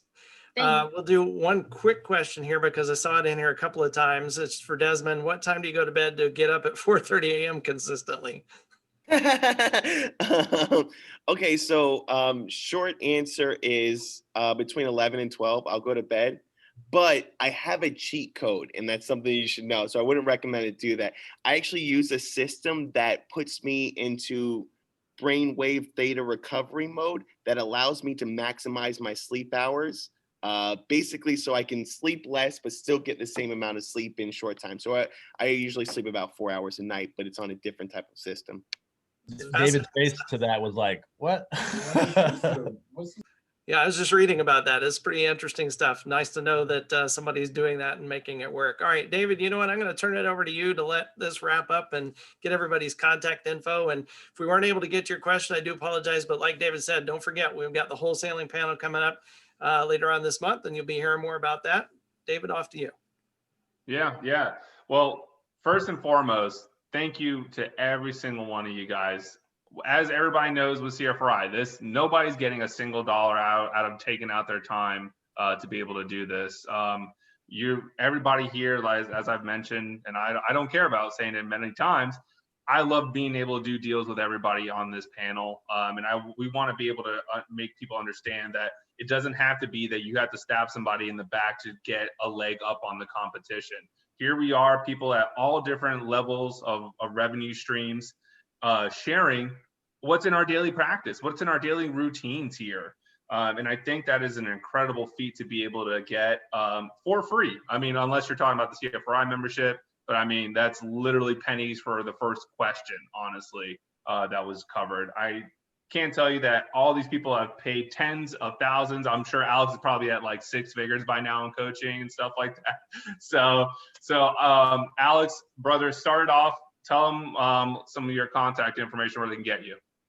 So you can get me on Instagram. It's probably the best place. And obviously we can give some tips there as well. alex.theinvestor.quezada, Quezada, alex.theinvestor.quezada, Quezada. Alex at vaultventures.net, Alex at vaultventures, like a bank vault.net. You can direct message me on IG and I'll answer some of your questions that were in the box. I saw some good ones that didn't get answered. So I try to run through some of those, but those would be the best ways. Follow me on Instagram and ask me questions and I'll get back to you ASAP. And if you have deals, I have a huge buyers list. I'm also buying rehabs. I'm buying commercial properties. I sell a lot of other people's deals and I would love to help you and work with you. Awesome, brother. Todd, what about yourself? The best way is to call or text me, 407-617-4289. That's 407-617-4289. Or Todd, Todd, at ibuyhomes.com. Awesome. Angie, what about yourself? You can email me at Angie, ANGIE, at ABHCFL, like Angie Buys Houses, Central Florida. So ABHCFL.com. You can also call me if you want, 407-603-6285. And you can also send me a DM on Facebook. A lot of people reach out to me that way. So you are welcome to do that. My Facebook account is under Angie Lee Aki, and I'll put everything in the chat as well. But happy to help however I can. Reach out anytime. Anything I can help you all with, I'm happy to. Des. Awesome. So again, thank you so much. My name is Desmond. You can reach me on Instagram, Desmond _@_encore. I'm on there. You can also email me, Desmond at EncoreREI.com, stands for Encore Real Estate Investments. So I will tell you right now, if you want to be added to the buyers list, please email my disposition agent, because I will lose your email and you'll ask me 1,000 times why you're never getting deals, because I keep on forgetting to add you. His email is joe at EncoreREI.com, EncoreRealEstateInvestments.com. Awesome. Awesome. And I'll wrap it up. As you guys kind of know, David Pupo, the company that I own is Florida House Buyers. And all of us here have all done deals with each other. So it's a community effort right there. So, you know, make sure that if you're beginning out and you're worried about not selling a deal, I'm sure if you're asking me, Alex, Todd, Angie, I mean, Des, I'm sure if it's a deal, it's going to get sold. So we got a pretty big buyers list as well.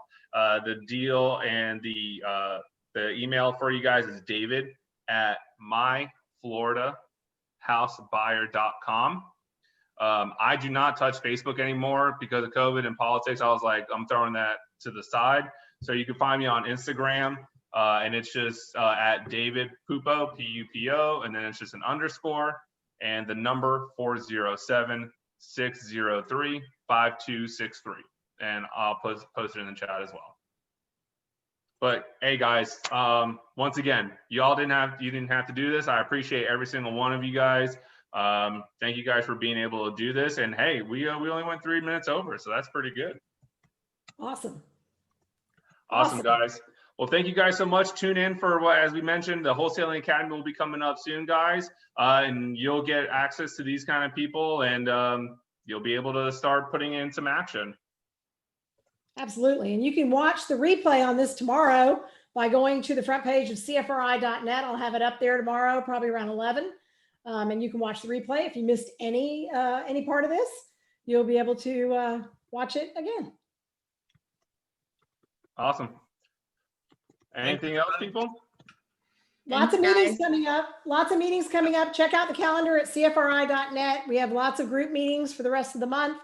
The board of directors will be meeting next week to discuss February. And we're just going month by month. But right now we're doing everything via Zoom. Awesome, y'all. Thank you, everybody, for taking some time out that was on the panel. Everybody that was the participants in there and then put it in there. Everybody, thank you so much. And we look forward to being able to virtually see you guys soon. Awesome. Bye, everyone. Have a great night. Thanks, everybody.